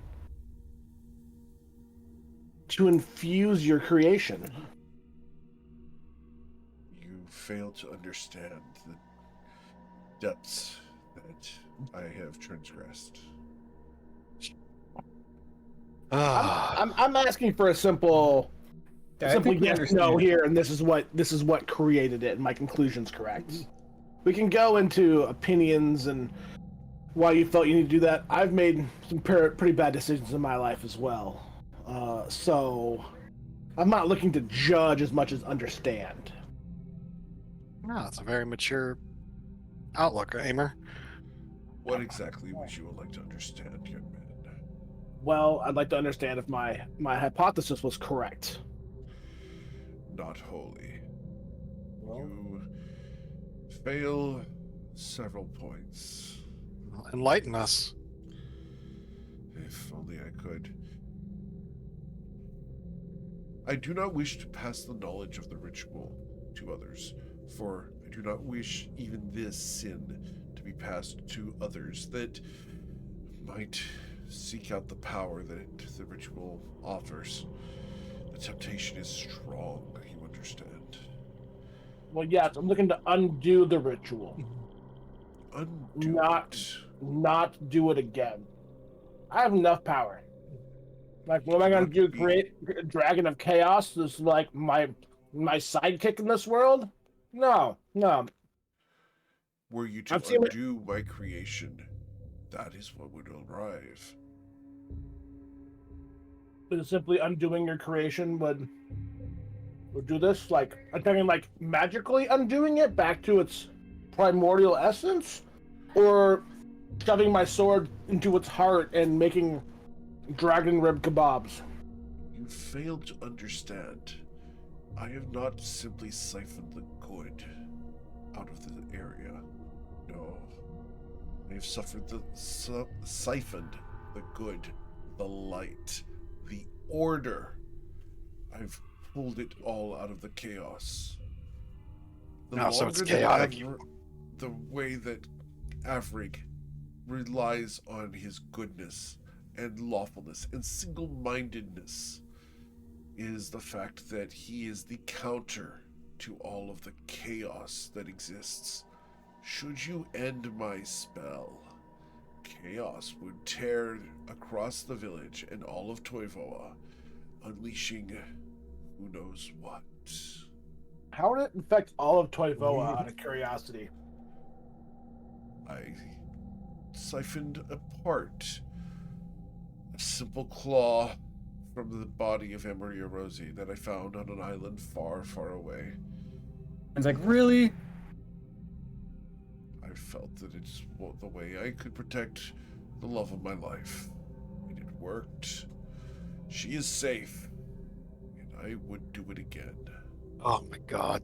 No, I'm not asking that. I'm trying to understand here how this could affect all of Toivoa with just a claw of Amaria Rosie. You understand, Sorry. the great dragon was full of power. Even a minute sample of its essence is strong enough to provide a guardian that can keep all, even the strongest of dragons away. Even potentially fight a god. Well, I mean, that's good to know. You know, Amber kind of chuckles a little bit. So, I get that. Now, understanding this, still, undoing it, I'm still wondering what the backlash would be. You haven't really explained that. You keep going on and on and on about your creation, which, don't get me wrong, it's pretty impressive. Very nice guy, actually. You know, even though he's my polar opposite in just about every way, not so bad. Young man, if you take this bread, and he hands you a loaf of bread, and you release it above the floor, what do you believe would happen? It falls, it hits the floor, it maybe, depending how crusty it is, it cracks open. Should some my germs on it? spell end, the forces that pull the bread towards the ground would end. People would fly, and the land would be torn asunder. Words would lose their meaning. Things you see would cease to be real. Chaos truly would become manifest. So it's kind of like dropping a stone in a lake, I imagine. The ripples would splash out, causing a lot of damage. Eventually, balance would be restored. Maybe. Eventually, perhaps. But remember, the lake will never it's be not the same. Oh, no, that's true. I understand. It would cause too much damage to this world if we were to fix the problem you caused. Okay, so we can't undo the spell without untold destruction and chaos. Is there a way to reclaim the village is it just as simple as just murdering every skulk in the village? What would that accomplish? The death of skulks? If that was simply the goal, we could slay them all. It accomplishes nothing. I would like to see the village restored. Then how would you do so? You would need to find the true body of Emery Rosie and restore the great dragon to manifest. And only then could the dragon restore order to that which I have wrought. Oh, hold on. Is that easy? Amber says kind of incredulously. It's like walking towards the door already. So we just need to bring Emery Rosie here, is what you're saying. In their full power, yes. What could he do? At one time, it said that he ruled all of Toivoa and ensured that good spread from one horizon to the other. Now, he could come here and undo the spell, and through force of will, cause the chaos to cease, to restore balance through his own personality. He's a beacon of law and order, I suppose. That's just the way Dun, dun. it works out. Yeah, Bren's in the doorway. Like, all right, come on, it's your will.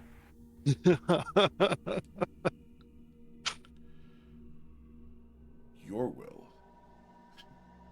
A kobold? No derision meant, but your kind is not known for their strength.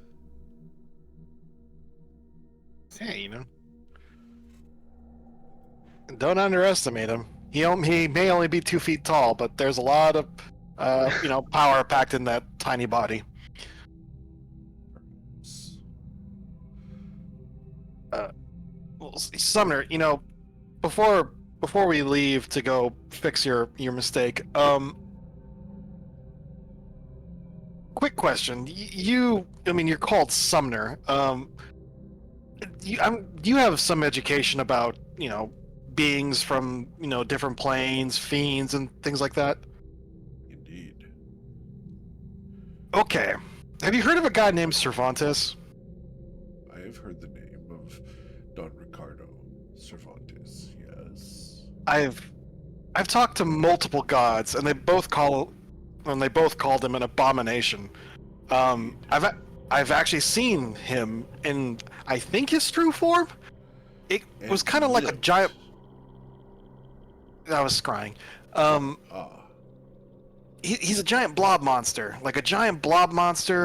and he was eating something, and he gained its traits, and then he smooshed back into his normal human shape. Do you know what kind of demon or what kind of monster that is?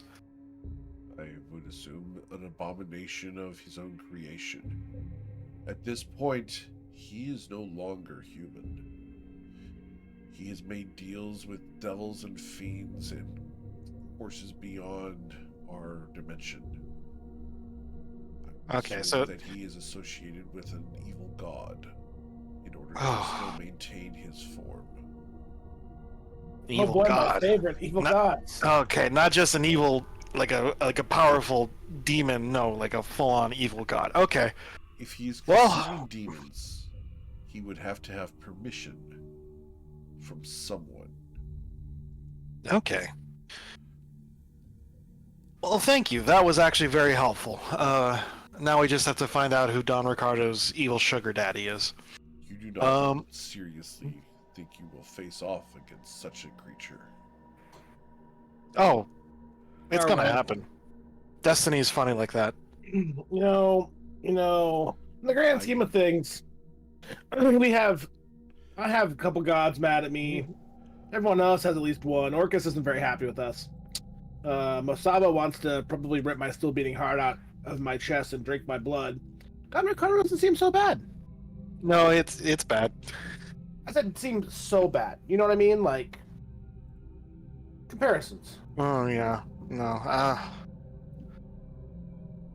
Yeah, but anyways, Garland, thank you for that tidbit. It's good to know. Did you really think that such a creature as he has become could hold this much sway across the world without divine influence?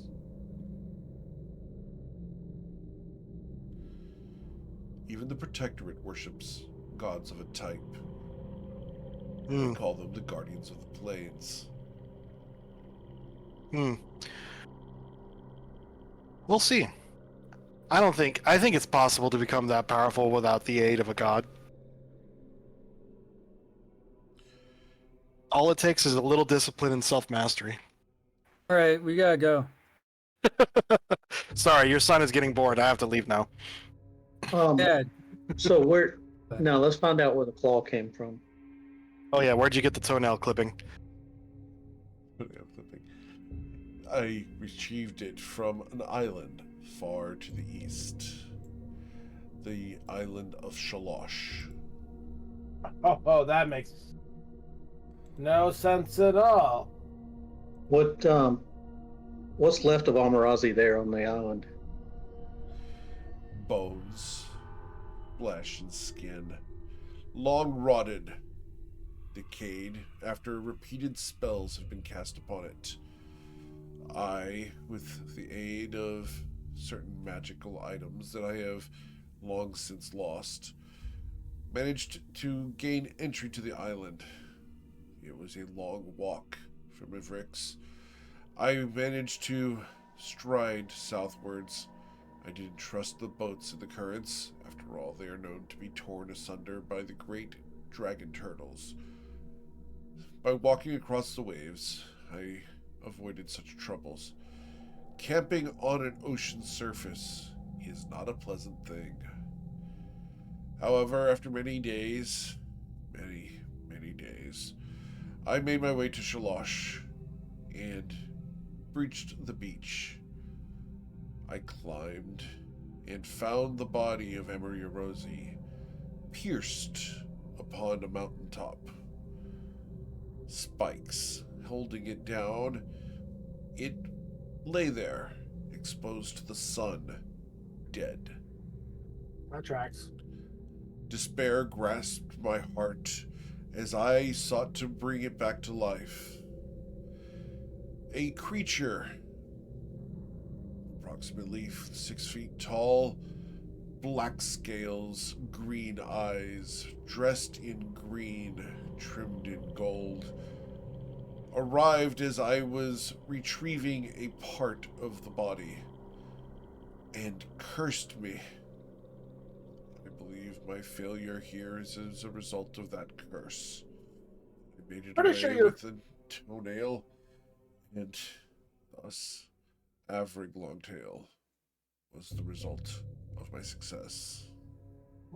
I'm pretty sure your results here are your own fault. But no, that all of that does track.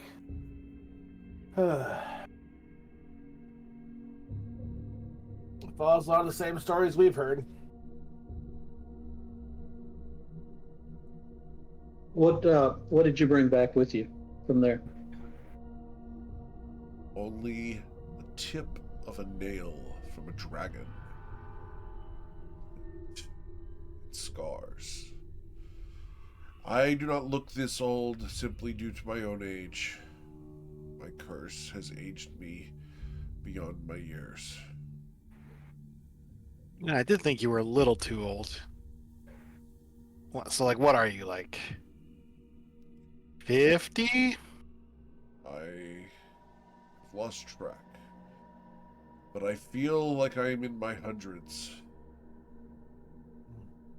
But now, I believe, based off of the time I've spent here, I believe I am in my late 90s.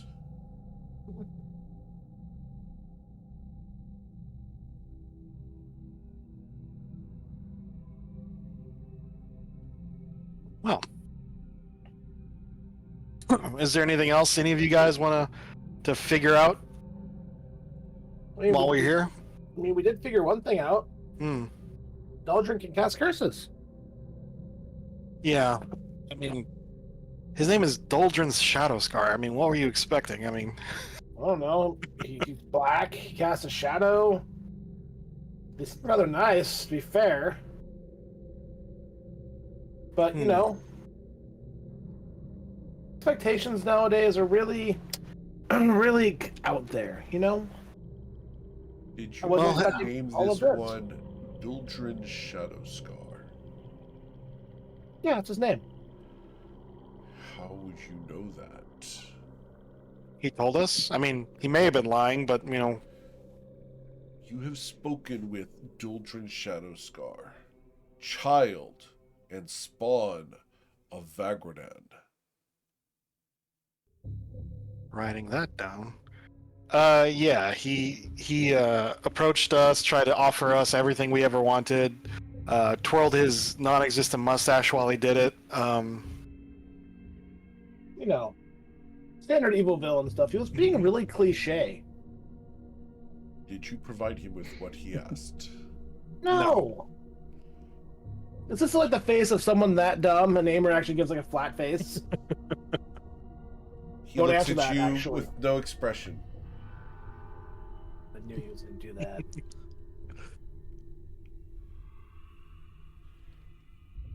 So, Yes, we have spoken with him.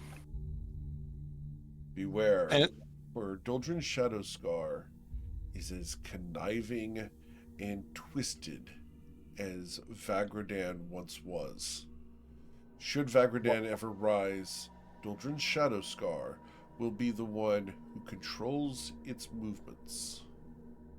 Oh, you didn't hear about that?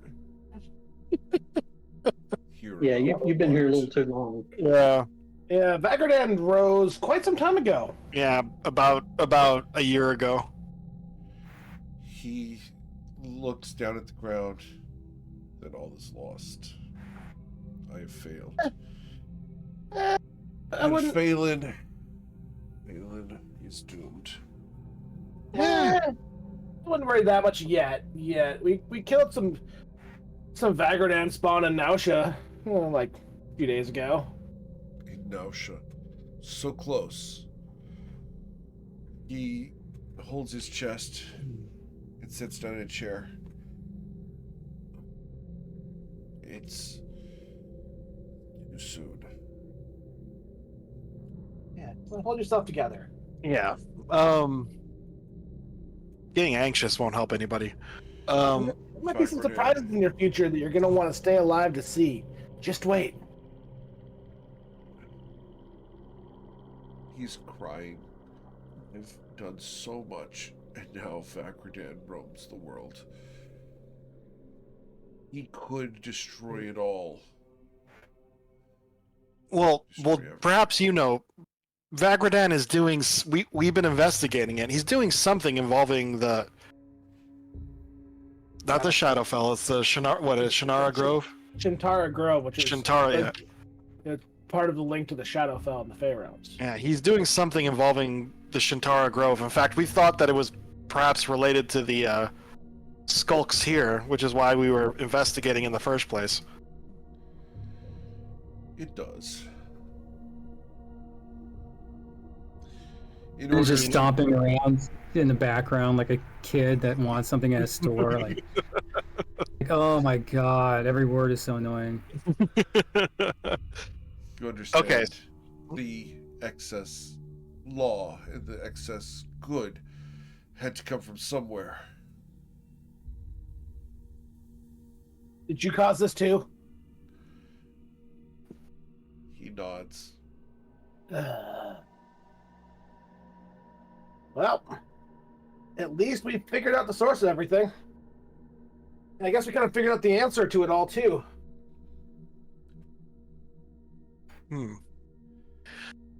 So, do you know why Vagradan would be weakening the barriers between the Grove and the Prime Material Plane and everything else? To tear it open so that the darkness of Shintara Grove can spread. All that can defeat it is Amaria Rosie, and they are dead. He's been dead for a long time, to be fair. And there's, I mean,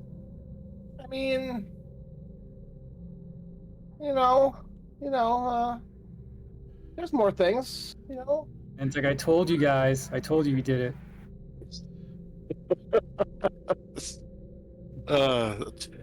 All of Toivoa's problems can be placed. The blame can be placed on a single simp for one elvish woman. I mean, It's hot. yeah. Looks like we really got our work cut out for us. God. Oh man. And at least a quarter of this is his fault. Yeah, it's a good chunk of it is his fault, but don't worry, we're gonna fix this. Vagradan's been the collapse of Toivoa isn't gonna happen within the next few years. I think we can snip all these problems in the bud before they grow truly out of proportion. They're already out of proportion, but looks like we're gonna be busy. Yeah, we're gonna be busy. All right, we should head back. I mean, Echo, do you want to come? Question. Oh, what's that? You say Vagradan rose. Mm-hmm. Those who rose him from his dead sleep should be hunted. Will you do this? Oh, I'm 100% on that. Don't you worry. I'm gonna totally roll deception on that. Actually, technically speaking, Amer stops thinking about it. You know, I believe I can safely tell you the one who rose Vagarden is already dead. Good riddance. Yeah.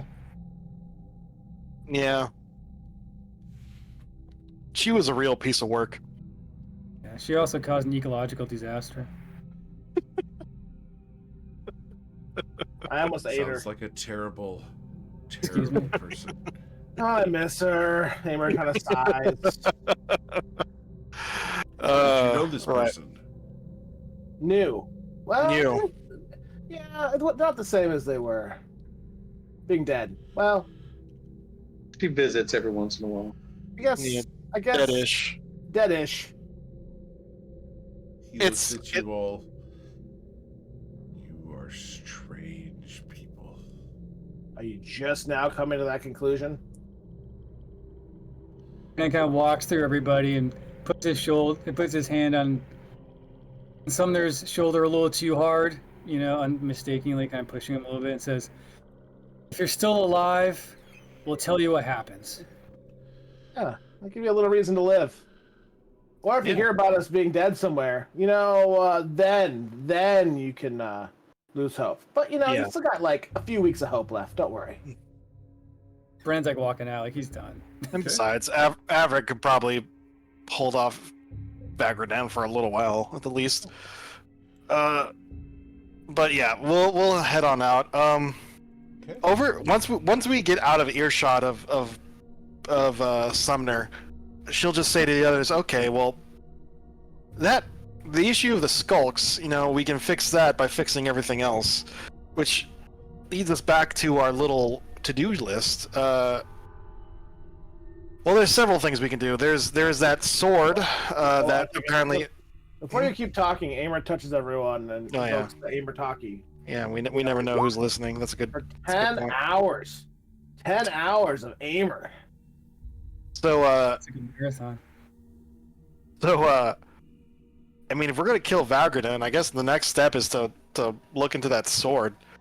Well, it sounds like Echo could theoretically cleanse this area, as it were, but there's always No. See. So here's the thing. So when I use the Heart of Amarazi, and I don't turn into like Amarazi at his full strength. It's like a version of him. It's like a adolescent version of him. I mean, I turn into a gold dragon with his memories and his personality, but I don't think it's him at full strength. I guess in not. order to do that, I think we have to go to that island where his remains Yeah. are and go through a process there. Yeah, we have to be ready to confront Doldrin and Vagarden too, and I don't think We have to We're be ready. ready for something. I mean, I'm not sure, but we're ready for that yet. I mean, I don't know if they're camping there or, if they're camping out there or if they just visit once a week or what. But we're gonna have to be ready for something because surely it's not going to be easy just to walk in there and do it. No, Yeah. it's something we need magic items to get in there. That's something allow us passage. And then there's, the fact that I think Amarillo Rose is gonna hate me. But we'll work on that when time comes. But it's weird thinking that I love chaos and this place still just really bothers me. Yep. Thanks, Dad. yeah, everything in moderation, right? Yeah. So once we get Amarazi back to full strength, apparently he can just use his bastion of law and order to restore the balance here. But until that time, what should we do next? Well, Echo still wanted to prepare some. We should probably think about trying to get a hold of that sword. Yeah. What was the name? Do you remember the name of the sword? Wasn't it called the Star Shatter Sword, or what was it Yeah. called? Shatterer. Yes. Star Shatterer. Yeah. Yeah. Let's go back to the tower. Let's go back to the tower, and then maybe we can get a glimpse of the Star Shatterer sword, Yeah, wherever it is. Yeah. where it is, and Yeah. what its surroundings are like. All right, let's go back and start getting ready for the next leg of where we're going. At least getting to garden soil, if it's there, won't be hard. What, Echo? Have you been there before? No, I don't think so. Yeah, No, neither. I have an associated object. Oh, we have the Somewhere. plate. Yeah, we have the plate mail. No, Aimer pulls out his rapier.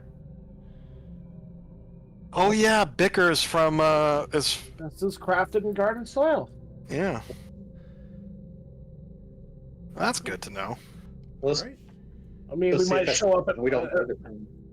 we might show up somewhere very awkward. Yeah, the middle of the city's blacksmith. Yeah, that might be a little dangerous. Well, let's go find this sword first, and then we'll come up with what we're gonna do. All right. So Yep, you guys then we returning to the walk mage back. tower, I heard. Yep. All right. As you guys come back, I need you guys to roll a new wisdom saving throw. Oh, I wonder why he locked us out. Ugh. Aimer hits his Fine. head like, why would he do this? Rose just strolls through it. I really hope all of you bump your heads. Aver's Yeah, bump fine. his head- Echo Rex Yeah, bump his head pauses. first. Bonk. Echo Rex bonks into the side of it. And Brendan's currently AFK. You think you would have given Brennan like permanent visitation rights, but No, not after the mention of revenge. man. Cool. So how do you want to get Echo through the magic circle? I'm just gonna cheer him on. Just on the other side, I'm just gonna be clapping. Come on, Echo. You can do it. Maybe Let's he only go, Echo. Maybe he only has so many times he can even attempt it. You know. How about I just dispel magic on the circle? How's that? It's too strong to be dispelled, Are you- unfortunately. Are I you don't sure? I don't I think we am want to very piss off sure. that dragon. You just call for Ardvig and see if he'll let us back in. You could do that. Yeah. I mean, Well, let's see if Brennan can get in. Brandon, can I Like, get a he- wisdom he- saving throw to enter the magic circle, please? Making that. Let me do it.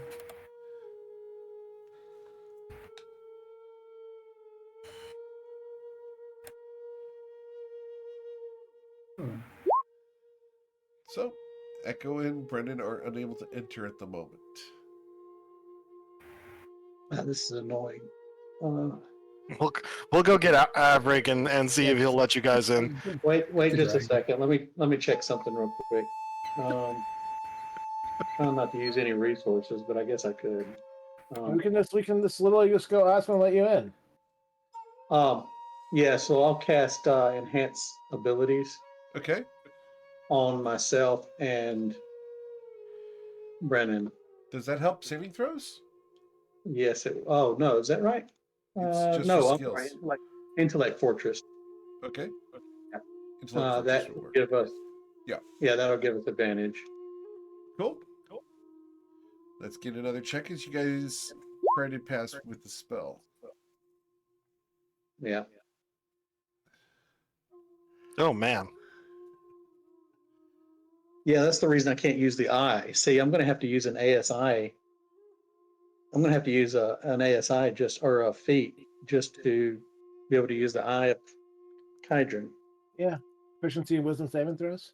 Yep, that's the only way I'm going to be able to do it. It'll give me a 7, so that'll give me a +7. I'd be able to hit it, but I can't hit it now. I don't Alright. think I have another ASI in my build framer. So do you guys want to Yep. go up and get Averick to let them Yeah. through?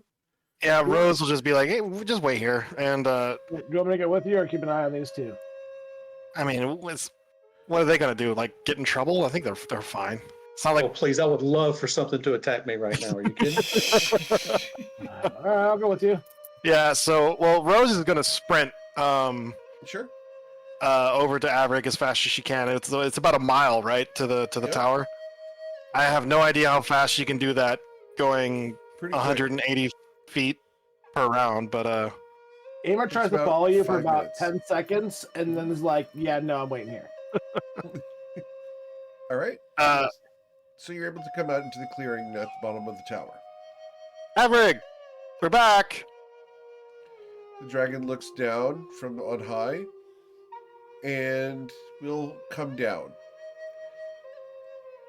They're unable to pass. Yeah. Brennan and Echo are stuck on outside. I lost sight of you for a few moments. Did you visit the old man? Yeah, we were just trying to figure out the nature of the curse in the area outside of the circle. Oh. Very well. They may enter then. As long as they do not have revenge in their hearts. The fact that you've let him live, I assume? Yes, he's still alive. Yeah, we're not gonna kill him. I mean, Yeah. Revenge against who? Against Oh. against Brennan's father. no. Oh, okay. No. Actually, I'm not planning revenge against him. Yeah, the man is a fool, but you know, he seems genuinely remorseful about some of his actions, or some of them. Some of them. It's it's not worth killing him. He's- Distance, you're like fucking cursing his old man. we actually want to help right his wrongs ultimately. So the circle will flicker for a moment to allow you guys through. We learned essentially how to be able to do it, although it's going to be quite the challenge, and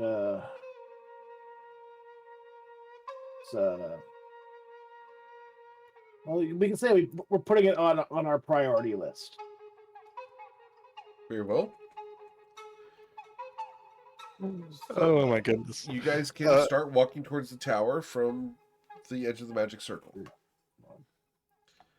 Yeah, Rose is just sitting at the base of the tower with Averick, waiting for them. Aimer will ask Averick once he shows up. He'll go, Averick, have you heard of the gold dragon Emery Rosie? I've heard the name. Why? Well, the reason we went out is we were trying to understand the true nature of this curse and everything about it. And apparently, the only true way to break it is using that gold dragon's power. They must be very powerful indeed. Oh yeah. So, Where are they? Dead. Dead. I find it difficult to believe that they would be able to influence this. Well, not everything that's dead stays dead. I was dead more than once. Indeed. You see Brennan, Brennan's waving his arms around. He can't quite hear what he says, but he just like, you believe that stupid old man? Yeah. MKL brought me back once. The god of death although- allowed you to escape his grasp. He Found interesting. actually told me to go back to living and to stop meeting him on the third time. Yes, not the first, not the second, but the third time I met him. Yeah, show him the coupon, Aimer. If you go in for 2 more times, you get a free Sunday. my frequent death card.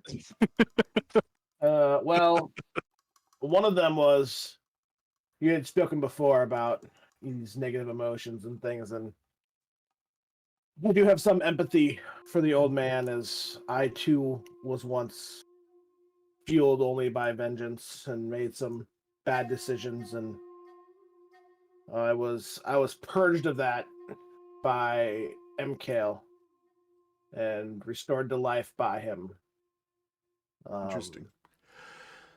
So I do have some empathy for him. But as we've learned through our adventures, not everything that has been done cannot be undone. And I believe this is one of those things that, well, either we undo it one way or another, or we're all dead. So we're going to keep trying to, undo it.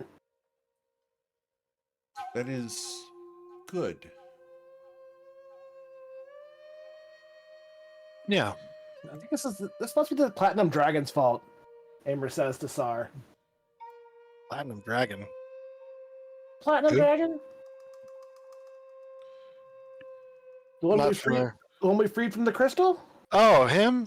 I mean, he was just another regular dragon that rains from the sky, like, I think. Oh yeah, we did send him to like mess with garden soil. I wonder what happened with that.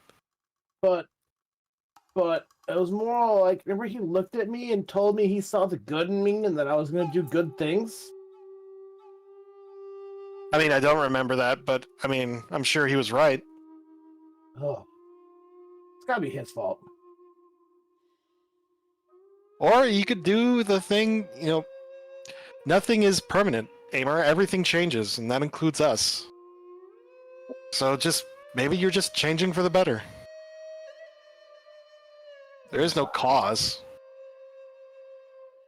It's all you in the end. Rose, you wanna go ahead and see if you can spy on the sword? Oh, right. I'll pull out. Yeah, I guess I'll pull out the Eye now that we're safely in the circle. Oh, no. I'm holding on to the Eye of Hydra. So I will use a mage hand and pull it out for you, and let you have it. All right. Yeah, she'll grab.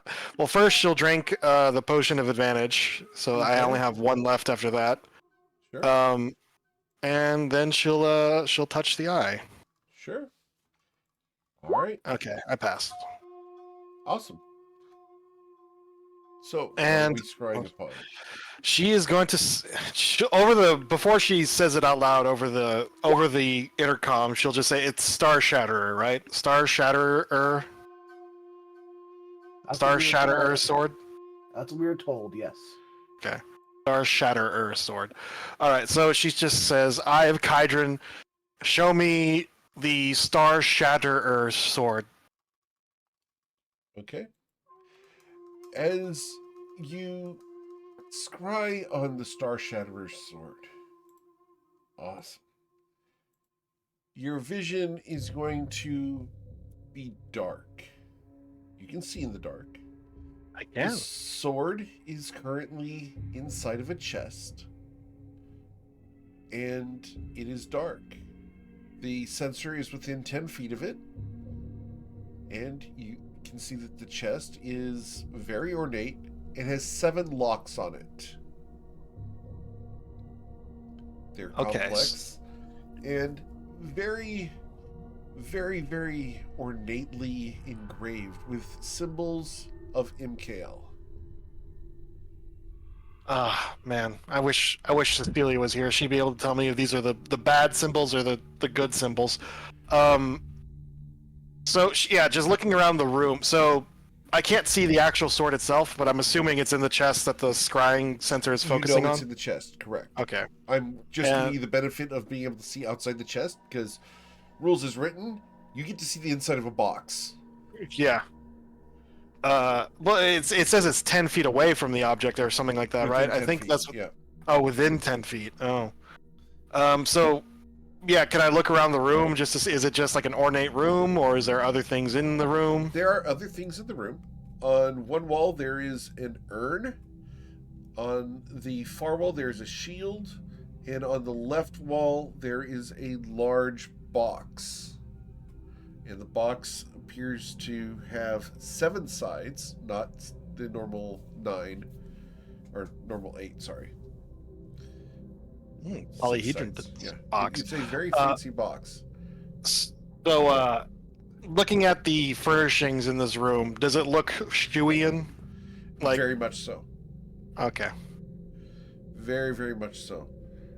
However, it is stark. There are no decorations in the room. You are in a vault. Yeah. She'll just wait the 10 minutes to see if anyone comes in, which would be really really handy. Nobody will be coming into this vault. Yeah. All right. It was worth a shot. But yeah, she'll wait and she'll. Any paperwork in the vault, or No. what else is in the vault? There are Any other the objects? 4 items. Only the 4 items. Each one of them is on a pedestal. The pedestals are each 3 feet high. Okay. Yeah. So the once the vision ends, she'll tell them it was in some sort of vault with several other presumably important items. It definitely looks shoey in, so I am presuming it is in garden soil. How detailed did you see about the locks? They said the symbols of MKL? There were symbols of MKL on it, and I don't know, they looked really fancy. I couldn't get like a look inside to see the tumblers or anything like that. No, I mean, I was looking at the symbol themselves. How detailed of an image did you get? I was about 6 feet away. She'll start drawing the symbols that she saw on the ground in the dirt with her finger. Absolutely. Roll a history check. History or religion? This would be a history check to draw them exactly the way she saw them. Oh, shoot. okay. Oh no. Okay, for her. Okay, I was fine. Yeah. Oh hey, I rolled pretty good. Well, She it's an just 18. she just saw them, so she practices calligraphy, so Yeah. No, she's able to produce a very nice depiction of these symbols. When you guys get to that point, you will have advantage to decode the lock. You will gain at least 2 hits. Okay, I was gonna see if I can roll religion right now, but we'll wait for we're there. It is a puzzle that you guys will need to solve. Oh, I kind of figured. Aaron was gonna be like, "Ooh, super strong locks." yeah, someone yeah, he's getting excited already. Yeah. Oh, no. The Wednesday night group had a DC 60 lock, and I was like, "Ooh!" I was just like rubbing my hands together. I'm like, "I wonder if I could hit that." Yeah, Aimer. I mean, no, she's still really impressed with the arm shredding 7-arm lock feat Aimer pulled. At the City of the Gods. That was really cool. Yeah, someone write down that we'll get advantage in that because I'm probably gonna forget. All right, down.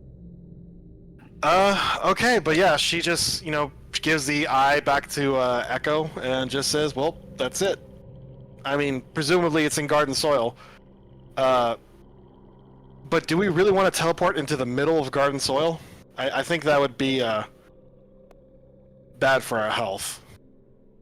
Well, here's the thing. I mean, theoretically, we might be able to teleport into the vault, steal the sword, and then teleport out. I mean, if I was a crazy anti-magic cult, I think I would protect my vault against being able to teleport inside of it.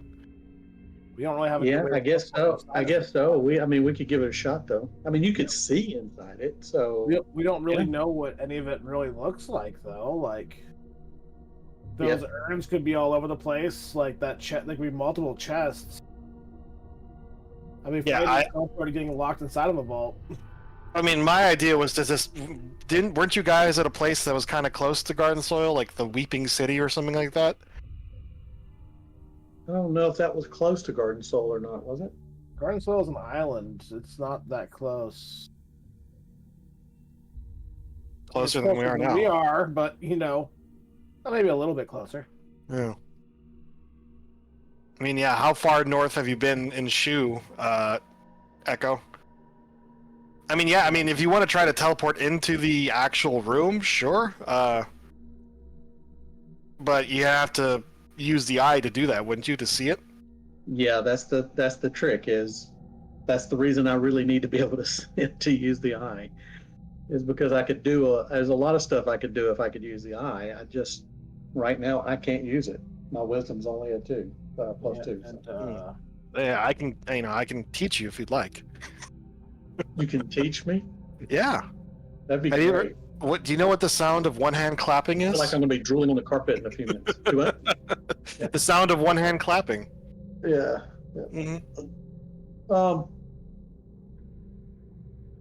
Let's see. What do you guys want to do? I mean, we could. Yeah, I don't know. I mean, how close do you guys want to get? I mean, how close? Well, can we pull up a map of Toivoa? Of course, we can totally do that. I mean, I don't know if Echo knows where Garden Soul is. Echo would need to roll a history check to know where Garden Soil is. Because Cecilia didn't even know where Garden Soil was, and she was from there. Correct, because they deceived them in their training. Yeah, it's actually pretty funny. I mean, does anybody know where Garden Soul is? Actually, that's a good. I always, Yes, kind of. if other people's maps are accurate, I mean, that's the thing. Like, Is Garden Soul like a city, a town, a country, or what? It is an entire city-state. Or city state. And it's Yep. all anti-magic? The Yes. people there are anti-magic. It's not an anti-magic field, but they are against the proliferation Yeah. of magic that is not Yeah, divine in nature. yeah. Remember Yeah, how they they're were not- constantly trying? Yeah, remember how Cecilia was trying to constantly kill you? Yeah. Yeah, they're not going to like me. No, they're not. Which is why I don't think teleporting into the middle of whoever forged your The sword. rapier, is a good idea. They probably wouldn't take kindly to that. Nope, sure wouldn't. But then again, no, Cecilia was declared like renegade, so we can't use her to sneak in. I was gonna go up there. My thought was going and talking to her mother. Yeah, I was gonna plan a while ago. We know about her mom's sins. Would her mom be sympathetic? I never really met or heard Cecilia talk about her. She did. She did quite a bit actually. But at the same time, considering that Cecilia is now an angel of Imkale, we could also sound Cecilia there and bring her straight down. Do you think we could do that? Summon Cecilia and try to bluff our way past all of them? I mean, she is an angel of Imkale now. Oh, that's interesting. I mean, but the whole thing is they're like a renegade cult, and they don't. Because I mean, I wasn't really following what was going on. Like, are they being tricked by a demon or something like that? I thought that was my impression of what was going on. We're not 100% sure. Cecilia might have known, but she didn't really tell us. But there was one, either like the highest tier leader or someone very high up there we were told was misleading them, but we really didn't. Cecilia didn't give us a whole lot more information than that. Yeah. We could just talk to Cecilia. We could. She might tell us to blow the city up, though. That's kind of her plan was to begin with. I mean, She wanted to ride Echo Rex over there and just use him to blow the city up. So, like, Yeah. no. She might have changed since she became an angel, but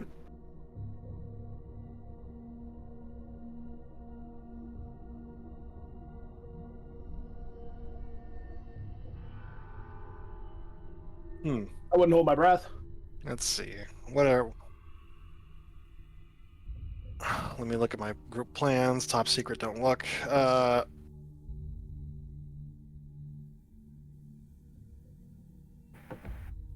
Yeah, I mean, that's the only other thing we really have on the list. Obtain the Star Shatter Sword, question Cecilia's mom, find Amarosi's body, which we know where it is. We just, getting there alive is kind of the issue.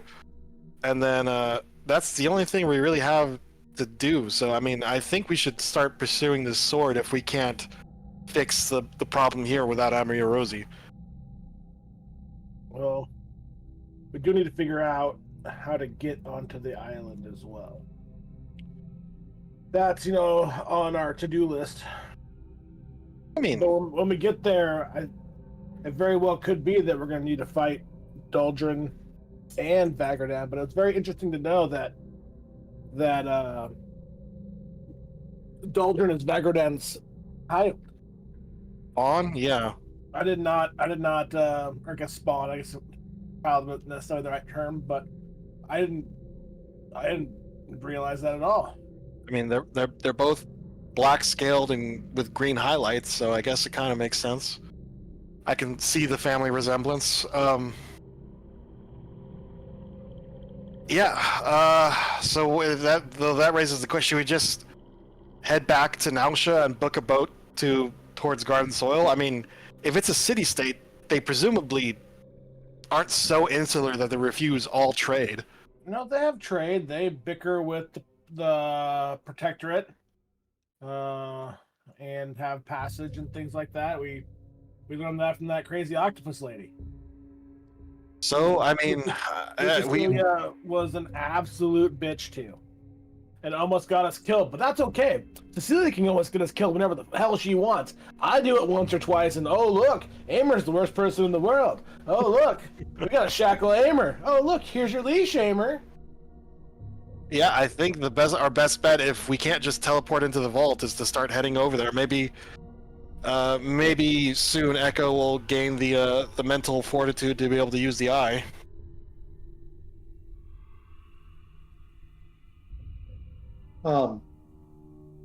Yeah, I mean, if we had an object from there, we could teleport there. But you guys don't think we need to go to?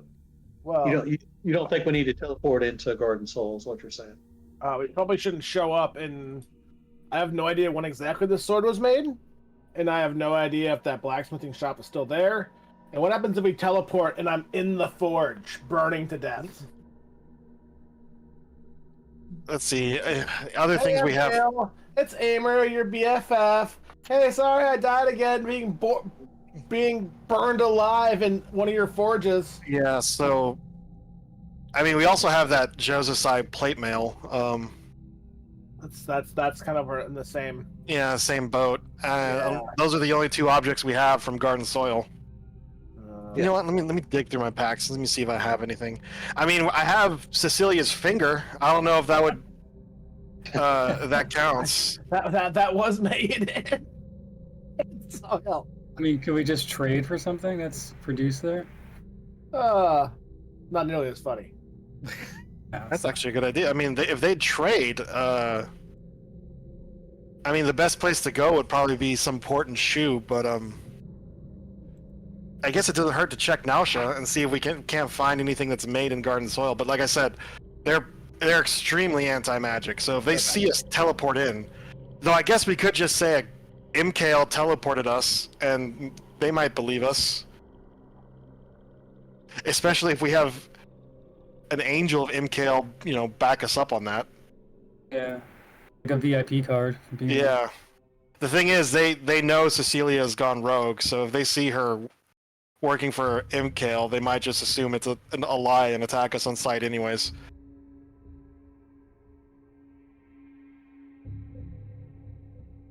Where y'all want to go?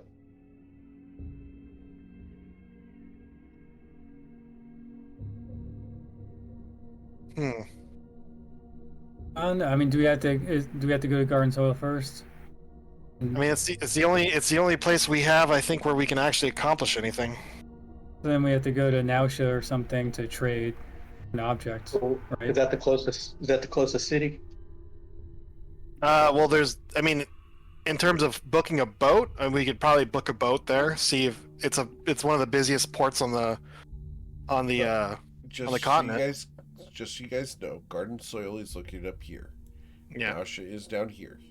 If you book a boat, you're going to have to cross the entirety of the Protectorate to get there. I mean, the boat. The boat captain would pay the protection fee, I assume. It's up to you guys. Alternatively, because I've never been that far north. I've been to Shimahaba before. What's the name of this island here? It's unnamed. Unnamed. Yep. That's stupid. If we put a flag on it, we can name it. Yeah. Yep. If you go there, I will totally allow you to name it. Garden Soil sucks. The GSS Salty swallow. Island. The Salty Swallow Island. I mean, yeah, Nausea. I mean, might as well be Nausea, right? I mean, how far north have you been in Shu, Echo? Because I mean, I met you near between the Weeping City and Asataro. I don't know what you guys were doing for that. yeah, not. I mean, to me, it looks like Nausea's as far north as. Yeah, I don't see anything. You know, that's why I was asking about these islands up here and what their names were. You know, if we don't know anything about them, we definitely can't go there. So. Yeah, it's just too risky to teleport into Garden Soil directly. I mean, I think we all learned our lesson about looking before we leap. Oh no, I'm definitely willing to do it. I have no fear whatsoever. I just know that you guys don't want to do it. Well, you shouldn't say that. It's not about. I mean, oh, there we go. It sounds like you're afraid. Teleporting. Oh man, it's like Marty McFly. You didn't call me chicken, did you? Did you call Sweet August Rose chicken?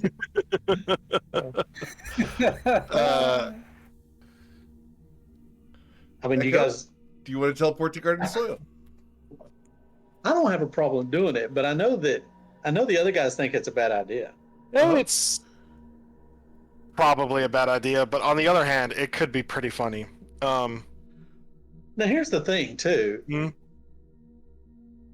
I mean, we're not necessarily going to teleport directly into the blacksmith stable that created that sword. You know, if I just name Garden Soul, as a, I mean, it's a whole island of itself. We could end up anywhere on the island. Well, yeah. Could you say like the outskirts of Garden Soil, and the teleport would take us there? I don't know. It's let's see. It gets tricky the less specific you are. Because it would save a lot of time. She says, looking at the map, like, I'm pretty sure a boat ride that long would take at least, a couple weeks. Yeah. And apparently time is of the essence. Law, chaos, order, and shadow are all coming out of balance as, every moment we spend talking is another moment. Toivoa could apparently completely unravel. Yeah. Thanks, Dad. I mean, as long as we don't teleport into the middle of the city, I think we'll be fine. Especially if you can get us like outside of the city, like maybe in the farmlands or something. Pretty sure we could bluff our way past them. Amer and Brennan will have to pretend to be our slaves, but Shoo. Well, if they don't have magic, how dangerous can they be? Right? Pretty dangerous. Eric, I would know this from her because she did most of her work in Shu. Yep. She would know that the Jozo Sai and Garden Soil are politically powerful, dangerous entities. Like, yes, and suffused with divine magic. yeah. So yeah, they're not completely anti-magic. It's just they don't use arcane magic. Correct. Okay. So, which raises the question of where they're getting it, because it's not MCAL. Actually, I take that back. No. They do use arcane magic, but they kind of also hide it in their own little secrets. Yeah. We fought Dame Frost, or Lady Frost, or Lady Frost, yes. whatever the hell her name is. Critical about it. Yeah. Cecilia called her out, and she just kind of laughed, and it's like, well, now you know our secret, or, as long as it's us using it, it's fine. I don't remember exactly what she said. She was so full of herself. I'm glad she fell in the hole. But, All right, so let's go to Nausea, and maybe we can find something in Nausea that can get us closer to Garden Soul. Okay. If there's something, if we can get the name of a port and then find something that came from that port. Or maybe there's a grain shipment. Like I said, I mean they have to have farms, right? If you have a piece of grain from one of their outlying farms, we'll teleport to the middle of a I field. need something more, something more significant than that. But yeah, you're on the right track. We'll just need to find something associated with Garden Soul. Eric, I mean we've been to Nausea a lot. Eric, Yep. like it's a big port trade city, right, Eric? Indeed, Like yes. okay. So I mean yeah, that's probably a good place to start looking. Do you want to say? Do you Brendan, want to say? Or do you want to say goodbye to your mom? Yeah. And Brennan's definitely going to do that. Okay. Well, I don't particularly want to teleport to Asatora with no. I guess well, no, we do have Rose, so Yeah, don't worry. I'll pretend you're all my slaves. All right. So Brennan's gonna go say goodbye to his mom. She looks at you, but you just got here. I was going to say, never thought I'd see you again. And I never thought I'd leave if I ever found you. But you're safe here. There are things I must do. Promise that when those things are complete, that I'll return. You don't have to go. Let your friends handle it. Be safe here. In order for you to remain safe here, I have to go with them. I know it doesn't make sense now. Maybe when we're done, I'll explain it all to you.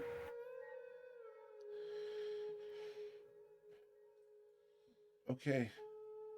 I can tell you've got your mind made up. You're in some ways just like him. And hates that, but he doesn't say anything. Sorry. So Brendan's gonna give her a big hug and say, "We'll be back." She gives you a big hug, and she's going to hide her face in your shoulder, which will leave 2 wet marks on your armor, and she's crying at the fact that she had family for 2 days. we're not there to say anything. So it's all you, Brennan. Brendan will put his fingers on wet marks there and kind of rub his fingers and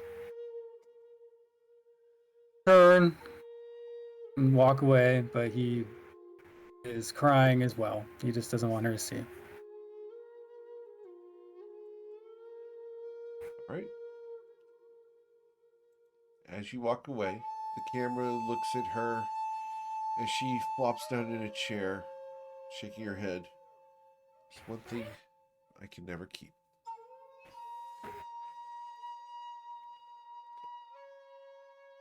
All right.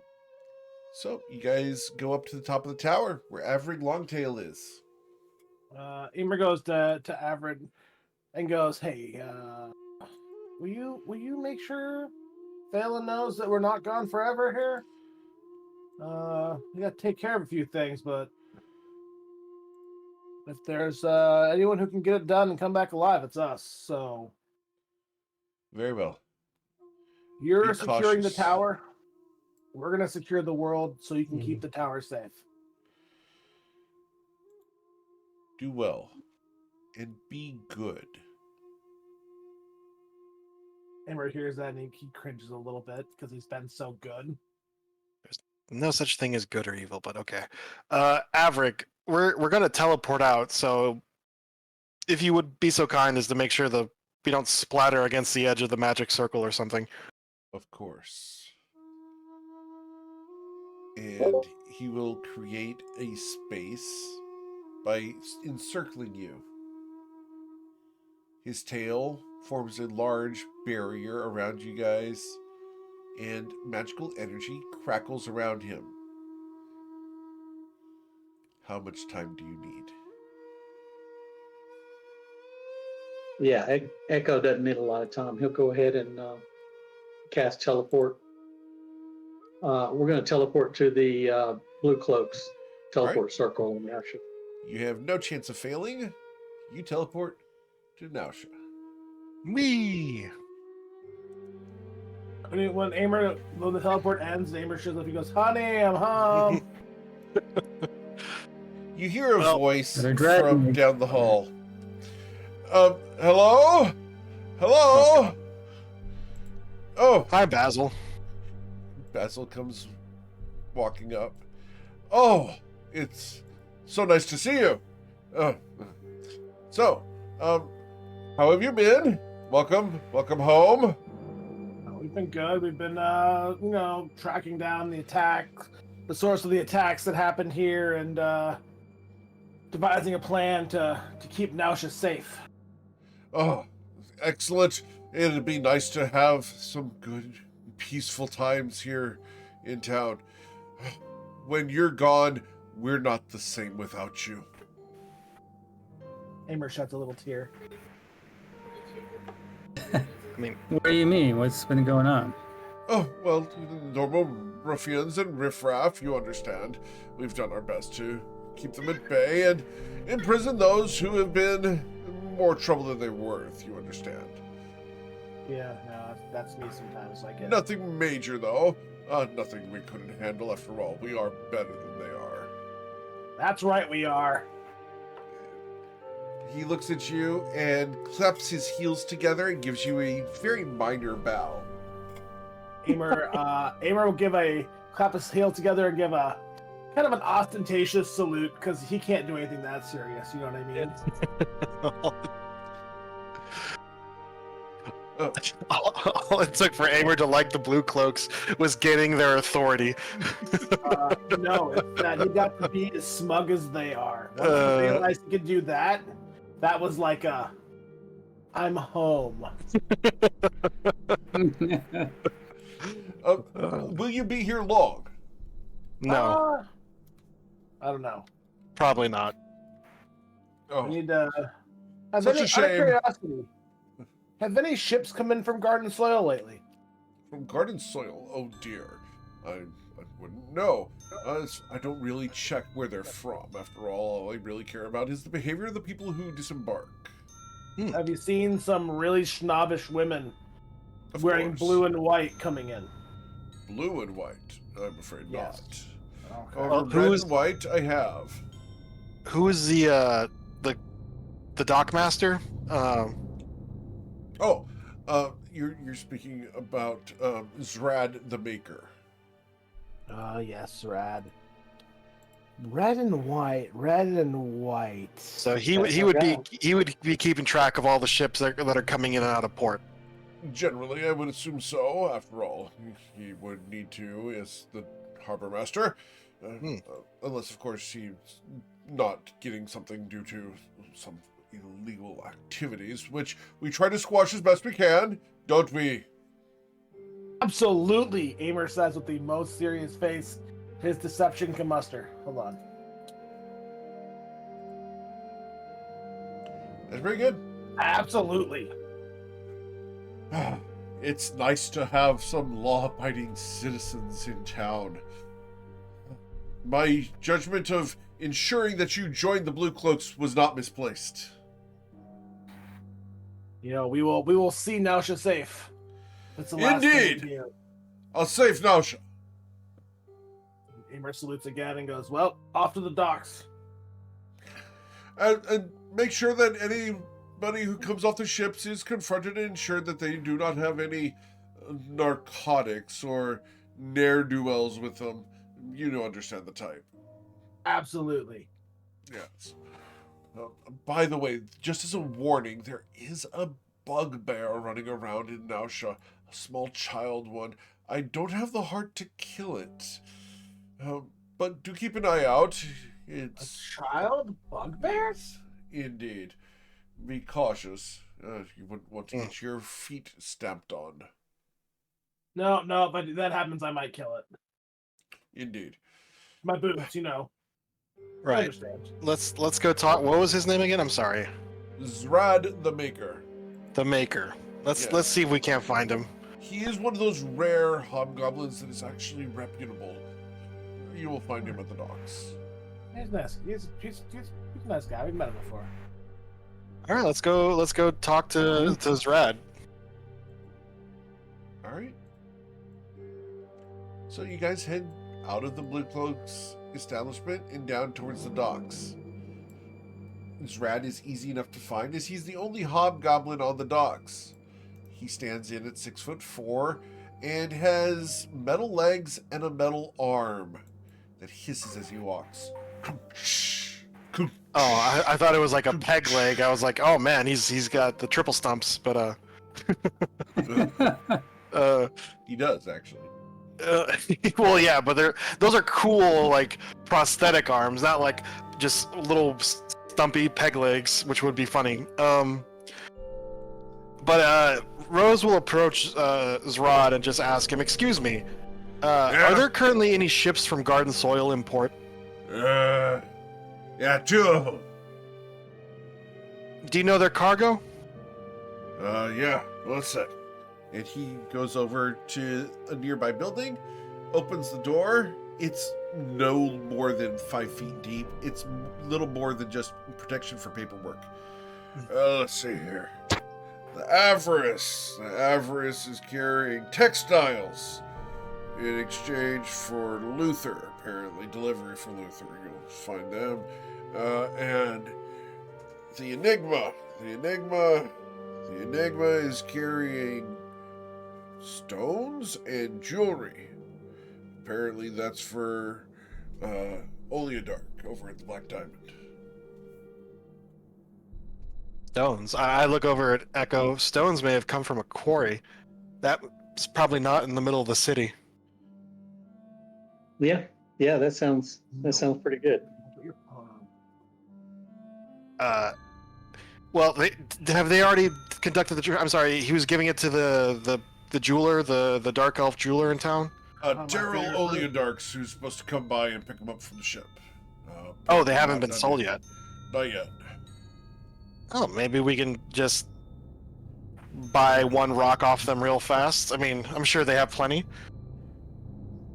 Thank you, Zrad. You've been most helpful. Of course. Can you point us towards the Enigma? Which ship is it? Oh, yeah. The one on the right. See the 2 ships that look exactly the same? The ones with the red and white sails. It's pretty standard from over there. But, yeah, the one on the right's the Enigma. The one that says Enigma on the side. What has red and white been their colors? Did something change? I remember them being blue and white. Well, Cecilia was lied to her entire life, so, you know. I have it as red and white. She always was blue and white. I will have to go and check with Mr. Madison at some point. But all right, let's go towards. We'll head on over to the Enigma. Yeah, either Echo or I can talk to him. Probably better for me because I mean, I don't think most people can tell the gender of a kobold just by looking at it. It doesn't have to be an expensive gem, or I think any kind of jewel or gem would do fine. Well, I think it would have to be an uncut rock because if it's been crafted into a piece of jewelry, wouldn't that take us to the jeweler who made it? No, I don't think so. It's anything that was taken from Garden Soil in the last 6 months.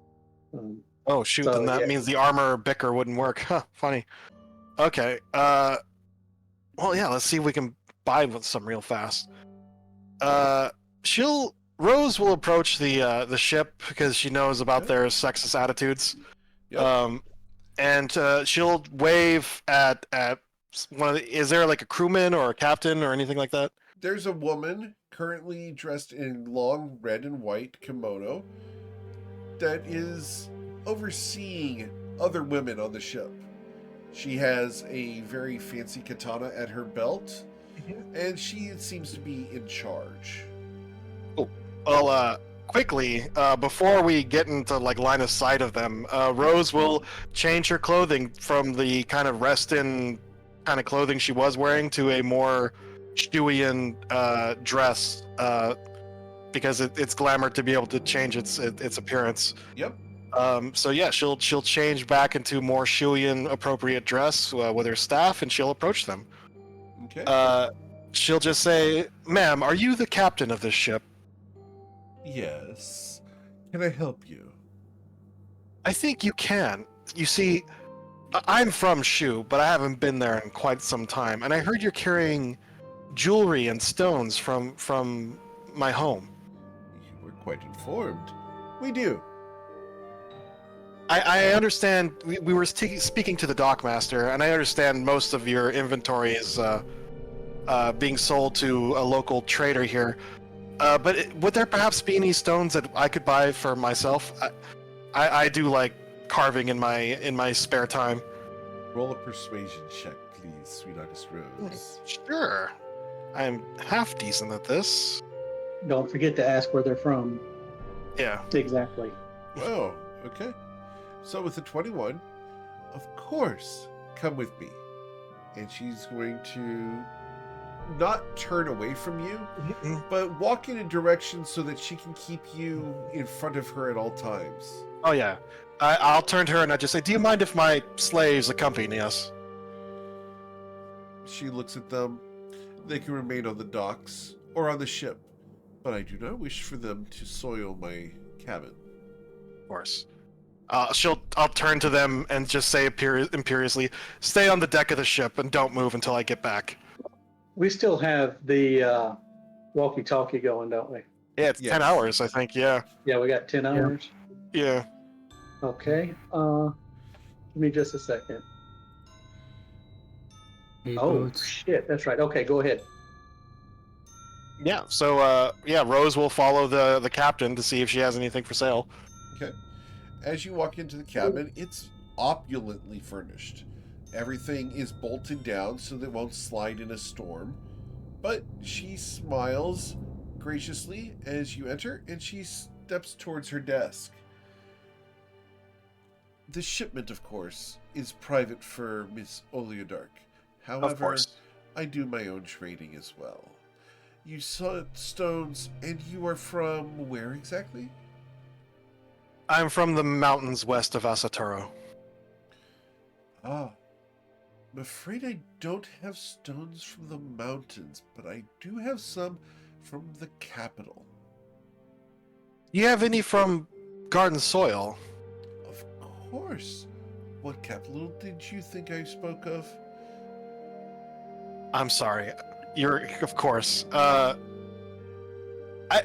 would be interested in seeing some of these. Garden Soil doesn't acknowledge Asatoro. Asatoro, yeah, I forgot. Yeah, they have their own little independent thing. They're so stuck up. Yeah, they're so weird. Yeah. Like, it's. Well, no, I'm not gonna get political. So never mind. No. No, We're not gonna let's include yeah, let's avoid that Real life that stuff. joke. Yeah. But yeah, she'll just say yes, of course. If it's from Stone's mine near the capital, I would greatly appreciate that. They're not mined there, but they are cut there. Of course, that would be. She will open a small jewelry box and produce several rings. They're very fancy rings. Roll an And insight check. sure. And she's going to say, "This one I got directly from a jeweler in a back alley of Garden Soil." I will roll my inspiration, or Sure. use my inspiration to re-roll that. Okay. This will sell for easily 3,000 gold pieces. You know, it's worth about 500.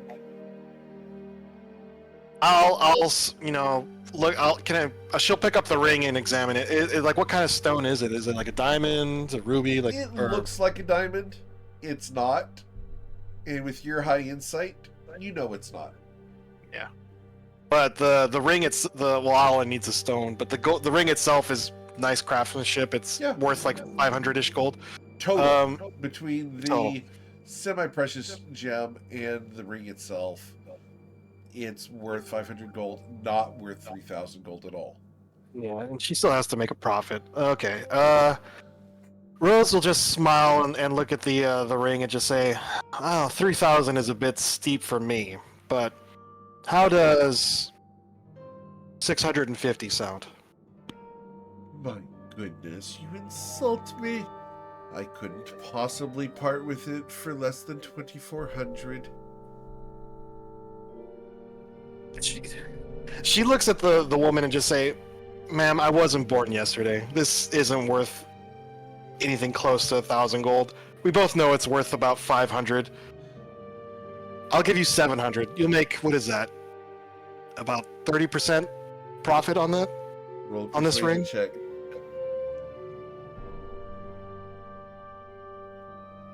Not bad. With an 18? Very well. You are a master of negotiations. Should we ever meet again, I will know to provide you with more valuable products instead of relying upon deception. Oh, I just want a little taste of Shu. These barbarians, they're very strange, you know. Indeed. Did you know that the harbor master is a man? Yes, Hobgoblin at that. yes, and he has those strange those strange limbs on his arms. It's very, very odd. It's downright uncivilized. Such a creature should have his head removed from his shoulders and fed to the fish. I know. It's but we're, you know, he'd be dead but for the laws of this land, you know. I do not know. There I are can't believe I plans to said that. behead him regardless. Oh, really? His insolence towards our ships is unmatched. Ah, I take it he has an insult. These aren't the only garden soil captains he's insulted. Indeed not. Hmm. The hobgoblin should pay for his insolence and upstartness against his betters. After all, men should be stepped on, not doing any stepping. Of course. Well, I'll. By the way, I'll give her the 700 gold. Let me mark She that off gives my you the sheet. ring. Yeah, 700. Rose, About find to- out when they're leaving. Find out when Oh, they're leaving. presumably after they trade. So you know, after she pays the gold, and takes the ring, she'll just ask conversationally. So after you complete your trade here with that local jeweler, do you plan on returning to Garden Soil? Not anytime soon. You see, we need to visit Ryport, and after that, Edlin Point. We have a meeting with the Protectorate after that. Hmm. Ah, the Protectorate. All right. So, well, You know them well. I've had the occasional run-in. Do you know anyone who we might be able to reference? I would pay handsomely for such information to the tune of 50 gold. As far as a reference, as far as friendly relations, no, I'm afraid not. Such a shame. I know they're very aggravating. The McCain brothers. Yeah, I don't think she wants that reference. Yeah, she does. That's the one you need to give her. I prefer not poking the hornet's nest before we get what we want. So, Rose is just gonna smile and just say, "Well, ma'am, it was a pleasure doing business with you, and it was nice to talk to someone civilized again." Of course. Should you ever have need for a reprieve from the toxic patriarchy, feel free to come aboard any of our vessels. Of course. I will consider this my home away from home. And That you know, far. yeah. Rose will give a polite bow. You know, to give the captain the respect she deserves on her own ship, Yeah. and head back out. Okay. She opens the door for you and allows you access to your slaves. Yes, and Rose will march imperiously towards the gangplank and just snap her fingers for them to follow her. I'll do Boys? that into the mic. Aimer stops making flexing motions and follows you. He was literally at the dock making flexing motions at the ship. I just Which wants was- to get away from boats. It's fine. Hey, that 10 strength really gets you a good flex, you know? Yeah, you know, an average. You know, it's just untoned, but you know, there's muscle there. It's not too bad. But you know, as we're walking away, I'll toss Well, you know what? I won't toss the ring. I'll hand the ring over to Echo. You don't want it to fall in the ocean? Damn, No, I don't want it to fall into the ocean. that would be so much fun. Well, there you go, buddy.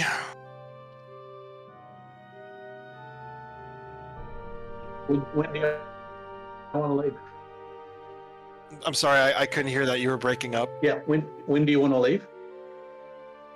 I'm ready whenever you guys are. I don't need anything from Nausha. Can you cast the spell again? I thought you could only do it once a day. I can upcast it. I mean, we So I should can probably cast get it a nice again. rest before we teleport there and you burn through all your most powerful magic. Well, yeah. Keep in mind if we teleport into the middle of a mine, Yeah. it may have guards there, and they may not take kindly to us being there. Well, if y'all want to wait a week, I can create a scroll. Well, we could just we can wait Spend the night. until you're rested. Yeah, Yeah, I let's just spend the night I'm worried that we might get into a fight with the guards at the mine if we teleport in. I'll kill them, don't worry. Yeah. Well, slaughter. I don't know if that's. Yeah, I don't. Yeah, I don't know if that's It exactly. only matters if someone sees us. Yeah. Besides, Amber says like it's not, like it's looking at Rose like you literally killed someone on a dock and shoved their body into the water, but you're getting upset that I say we should kill a couple guards. well, Is no, that because loyal? because killing a whole mine full of guards would be hard to hide. That's the problem. There's probably a handful of guards, depends how many slaves they have in there. And who knows? It might be in the middle of an open quarry for all we know. But like, I would prefer to be ready for whatever happens, and I don't want our only magic caster to be tired when we arrive. No, I do agree with you on that one. Yeah, Echo. I mean, So we could teleport in. I mean, I don't know why we couldn't teleport in invisible. We could all be invisible when we teleport in, as far as I know.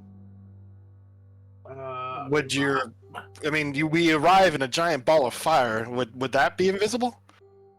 Well, Oh, probably not. But Can you still, can it's a you giant subtle ball of cast that? fire. It's not 5 people standing in the middle of the street. I don't know. But Can you it's can you all- subtle cast teleport? Subtle cast just means we wouldn't be able to see him cast it. It doesn't make I that can- actual yeah. magic. Yeah. Oh. Hmm. But theoretically, we could all be invisible when we show up. You know what? As long as it's dark, I can be invisible. I don't. Aimer can turn invisible whenever he wants. I don't know about you got rid of your ring. I can take care of me and Brennan. Yeah, if it's dark when I arrive, I can turn invisible. What time of day is it, Eric? At this I mean, point actually, in it's- time, because of you guys going out to the village, coming back, it'd be easily evening. So you got about 2 hours before dark. Okay. I mean, shit, we can go right now if you want to. Do we have potions for this? I mean, let's say at 6 p.m. we could go get 8 hours rest and show up at 2 o'clock in the morning. Yeah, that's probably the best way to infiltrate. Yeah, it's actually a good idea. Let's do that. All right. Um, I'm checking my potion supply real quick. Okay. You can montage that if you guys want. yeah, I think we just get a room at an inn and sleep.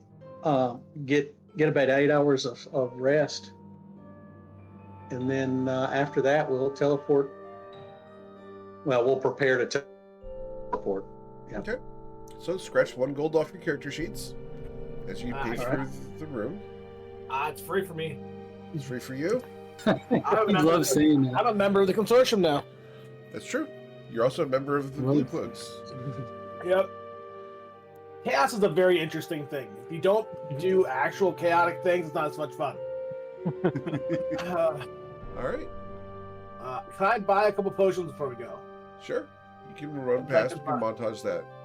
I'd like to buy 2 potions of Supreme Healing. Cool. Sorry, Supreme? Yeah, Supreme. Big ones. So Awesome. that's 2,700 gold.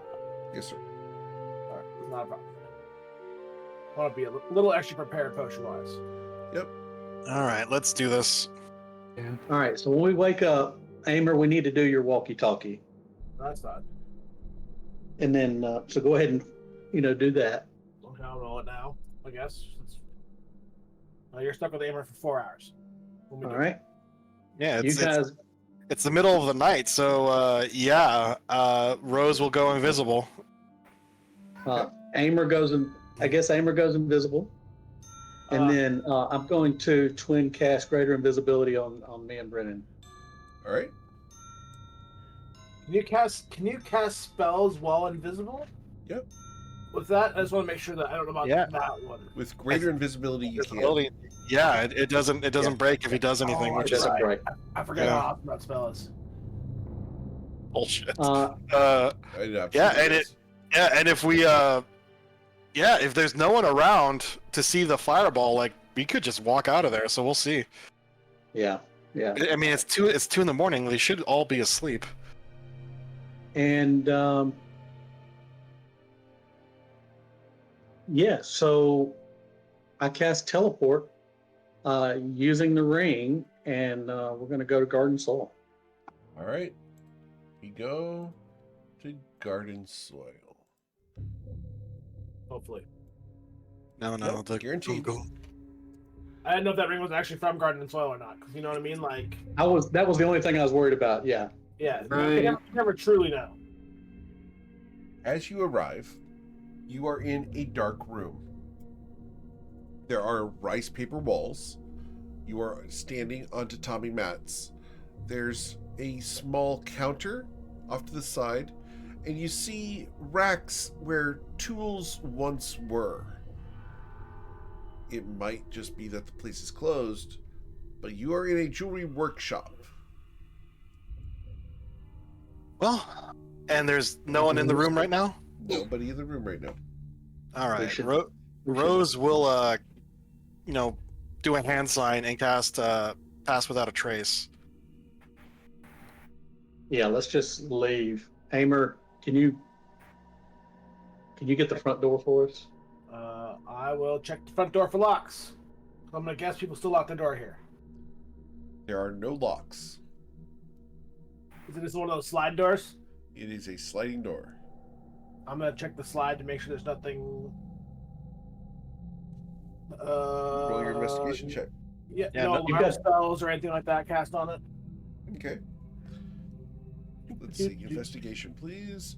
With a 35, as you look around the room and look at the floors, you've heard of Nightingale floors before. Uh-huh. These are not magical, but rather floors that have nails that slide in and out of wood that make noise when walked on. In order to avoid triggering them, it requires an acrobatics check of a 15 to walk across these floors without setting off the alarm. It is not magical in nature. How far are we from the door? 15 feet. Wow. Aimer will pause for a moment, mean, looking around. He's like, I can do it, guy.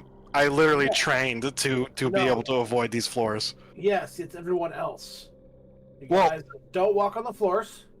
You're gonna set off a very, very specific Stewian alarm. That's I can't disarm it.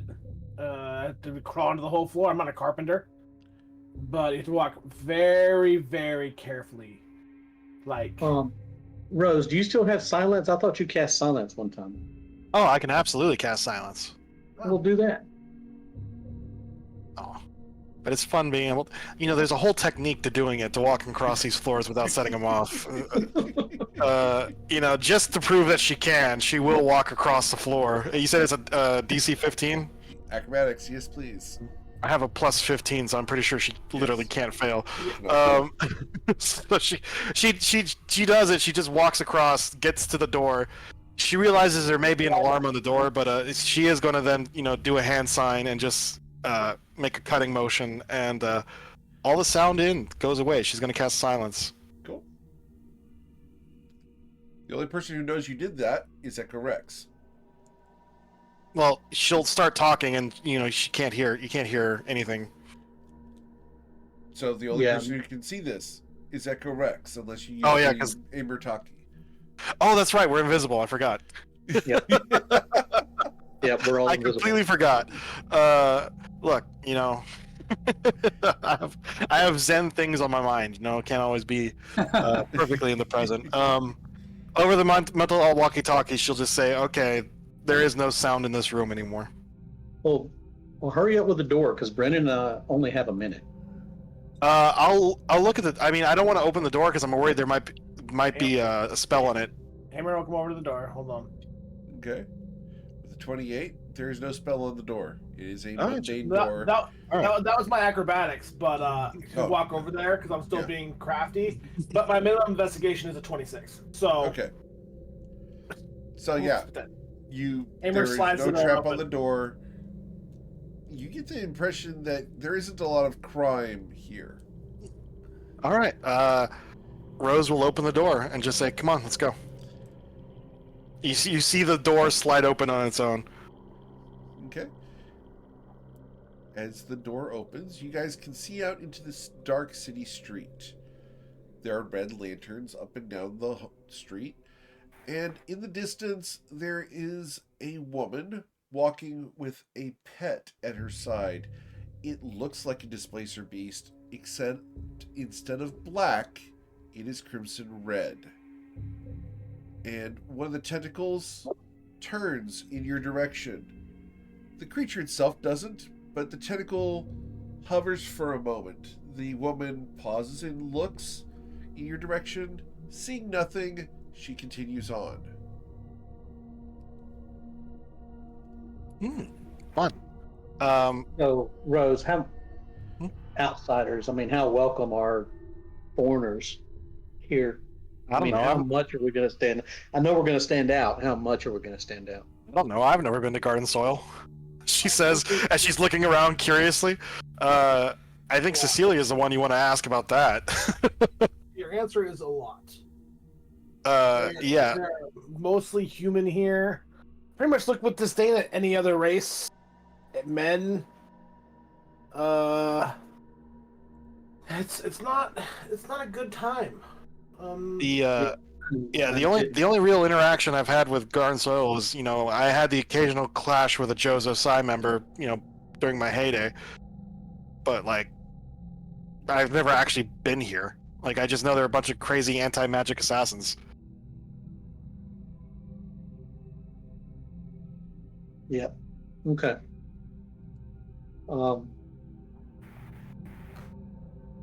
Let's break line of sight with the street. Yeah, let's find an alley or something. Let's We find can some break place we can. visibility, and then we Yeah. can find somewhere to stay.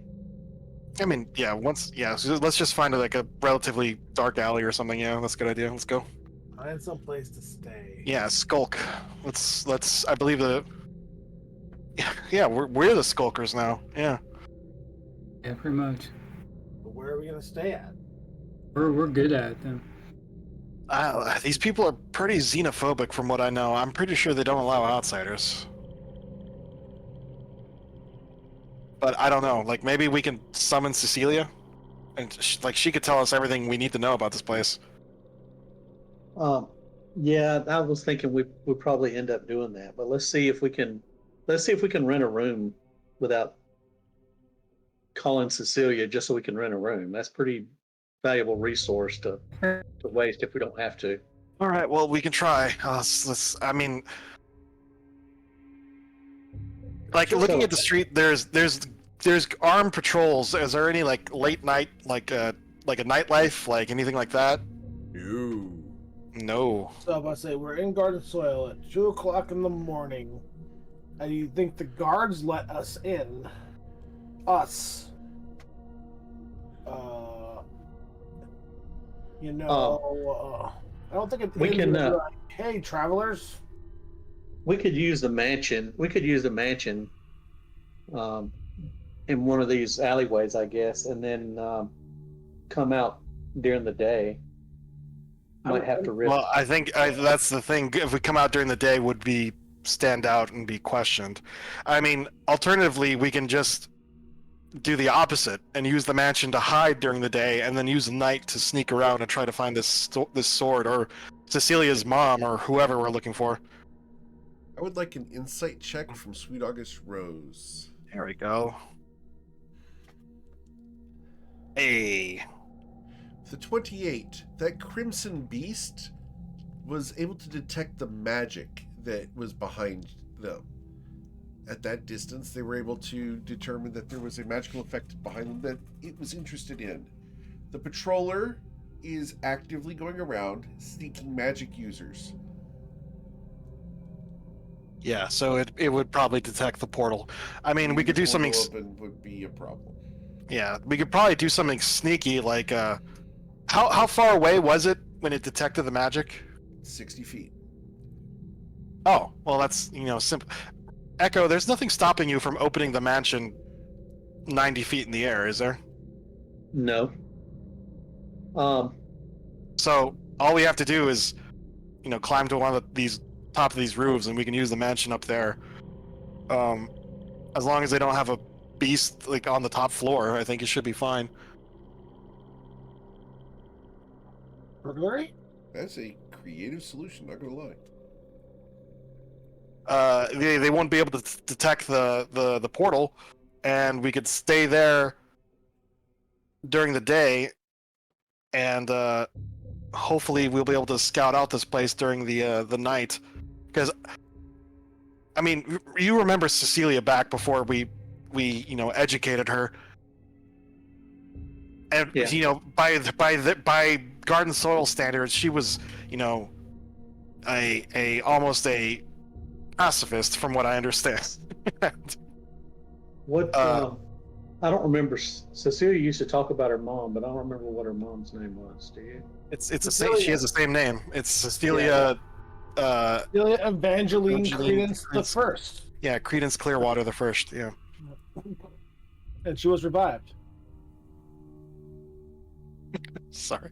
Okay. Okay. So. Okay. Yeah.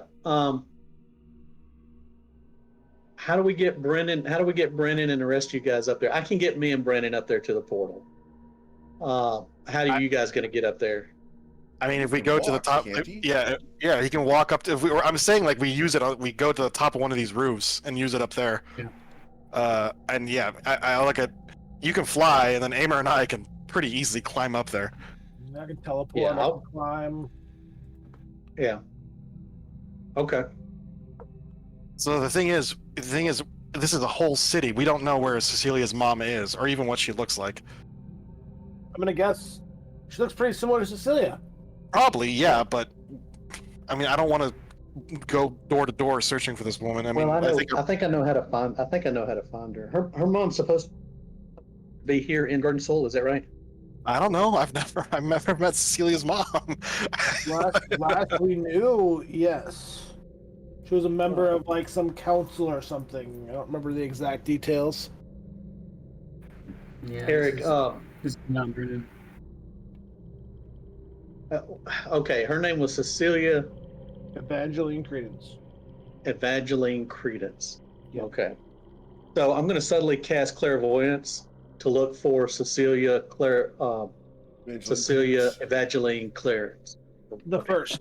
Make sure first, the first. Credence, yeah. Yeah, Credence. All right, let's see here. It has a distance of 1 mile. Clairvoyance. Awesome. Getting the exact text for me here. Do-do-do. Okay.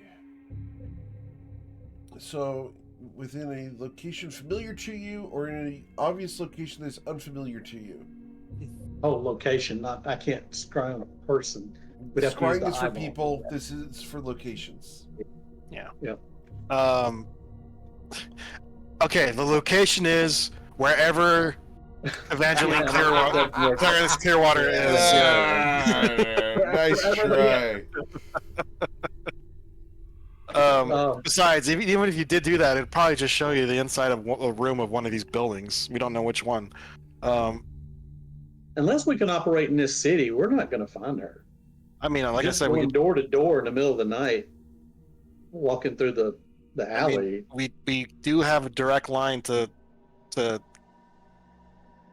I mean, I'm sure Cecilia knows. I mean, Cecilia grew up here. I could capture someone and torture him until we find out. Um, And it's all like, right, so let's summon the mansion. Let's just go up to the top Yeah. of one All of right. these buildings. Before your invisibility wears off? Yeah. I think it's already. We've been talking for a while. I think it already wore we're off. probably Yeah. just there. So let's go to the top of one of these buildings, and I'll cast Dimension Door. Okay. So, you guys can teleport, walk, and climb your way up to the top of the buildings. As you do so, you can see in the ground below another patrol comes around at that time. They don't detect you, but they do go past, and with your passive insight, you realize that there's a curfew in effect. So, you go to the very top and open up the magnificent mansion. Yes. Awesome. Cool. You guys can go inside your magnificent mansion. All right. So now that we have a safe base of operations here, can we summon Cecilius directly into this portal, or do we have to be outside of it? No, I don't think we do. Yeah. But I mean, I know we can only summon her once a week. Didn't Amer like have a direct line of contact with her or something, or he could pray to her and she would hear it or something like? Because I remember him saying he would keep bothering her for the rest of her existence. Yeah, no, I pray every day to annoy her, but I'm assuming she gets it. I feel like MKL has a little bit of a sense of humor. Really, no. If we pray to her, do you think she could just answer? I mean, Probably not. She shouldn't be that nice to me. She I mean- doesn't know where her mom is, though, right? She knows where her That was- childhood home was, though. Yeah, but that. I mean, that was one of the things is she didn't know where her mom was. You sure? Yeah, I'm pretty sure. I mean, you knew her longer than I did, so I don't know. But I mean, it doesn't hurt to ask. I mean, that seems like the most efficient way of getting around. I mean, if we have any other questions about garden soil, she can answer them, or at least as much as. Well, actually, no. She could probably answer more than she did when she was alive. I think she's heading up MKL's efforts to combat this place.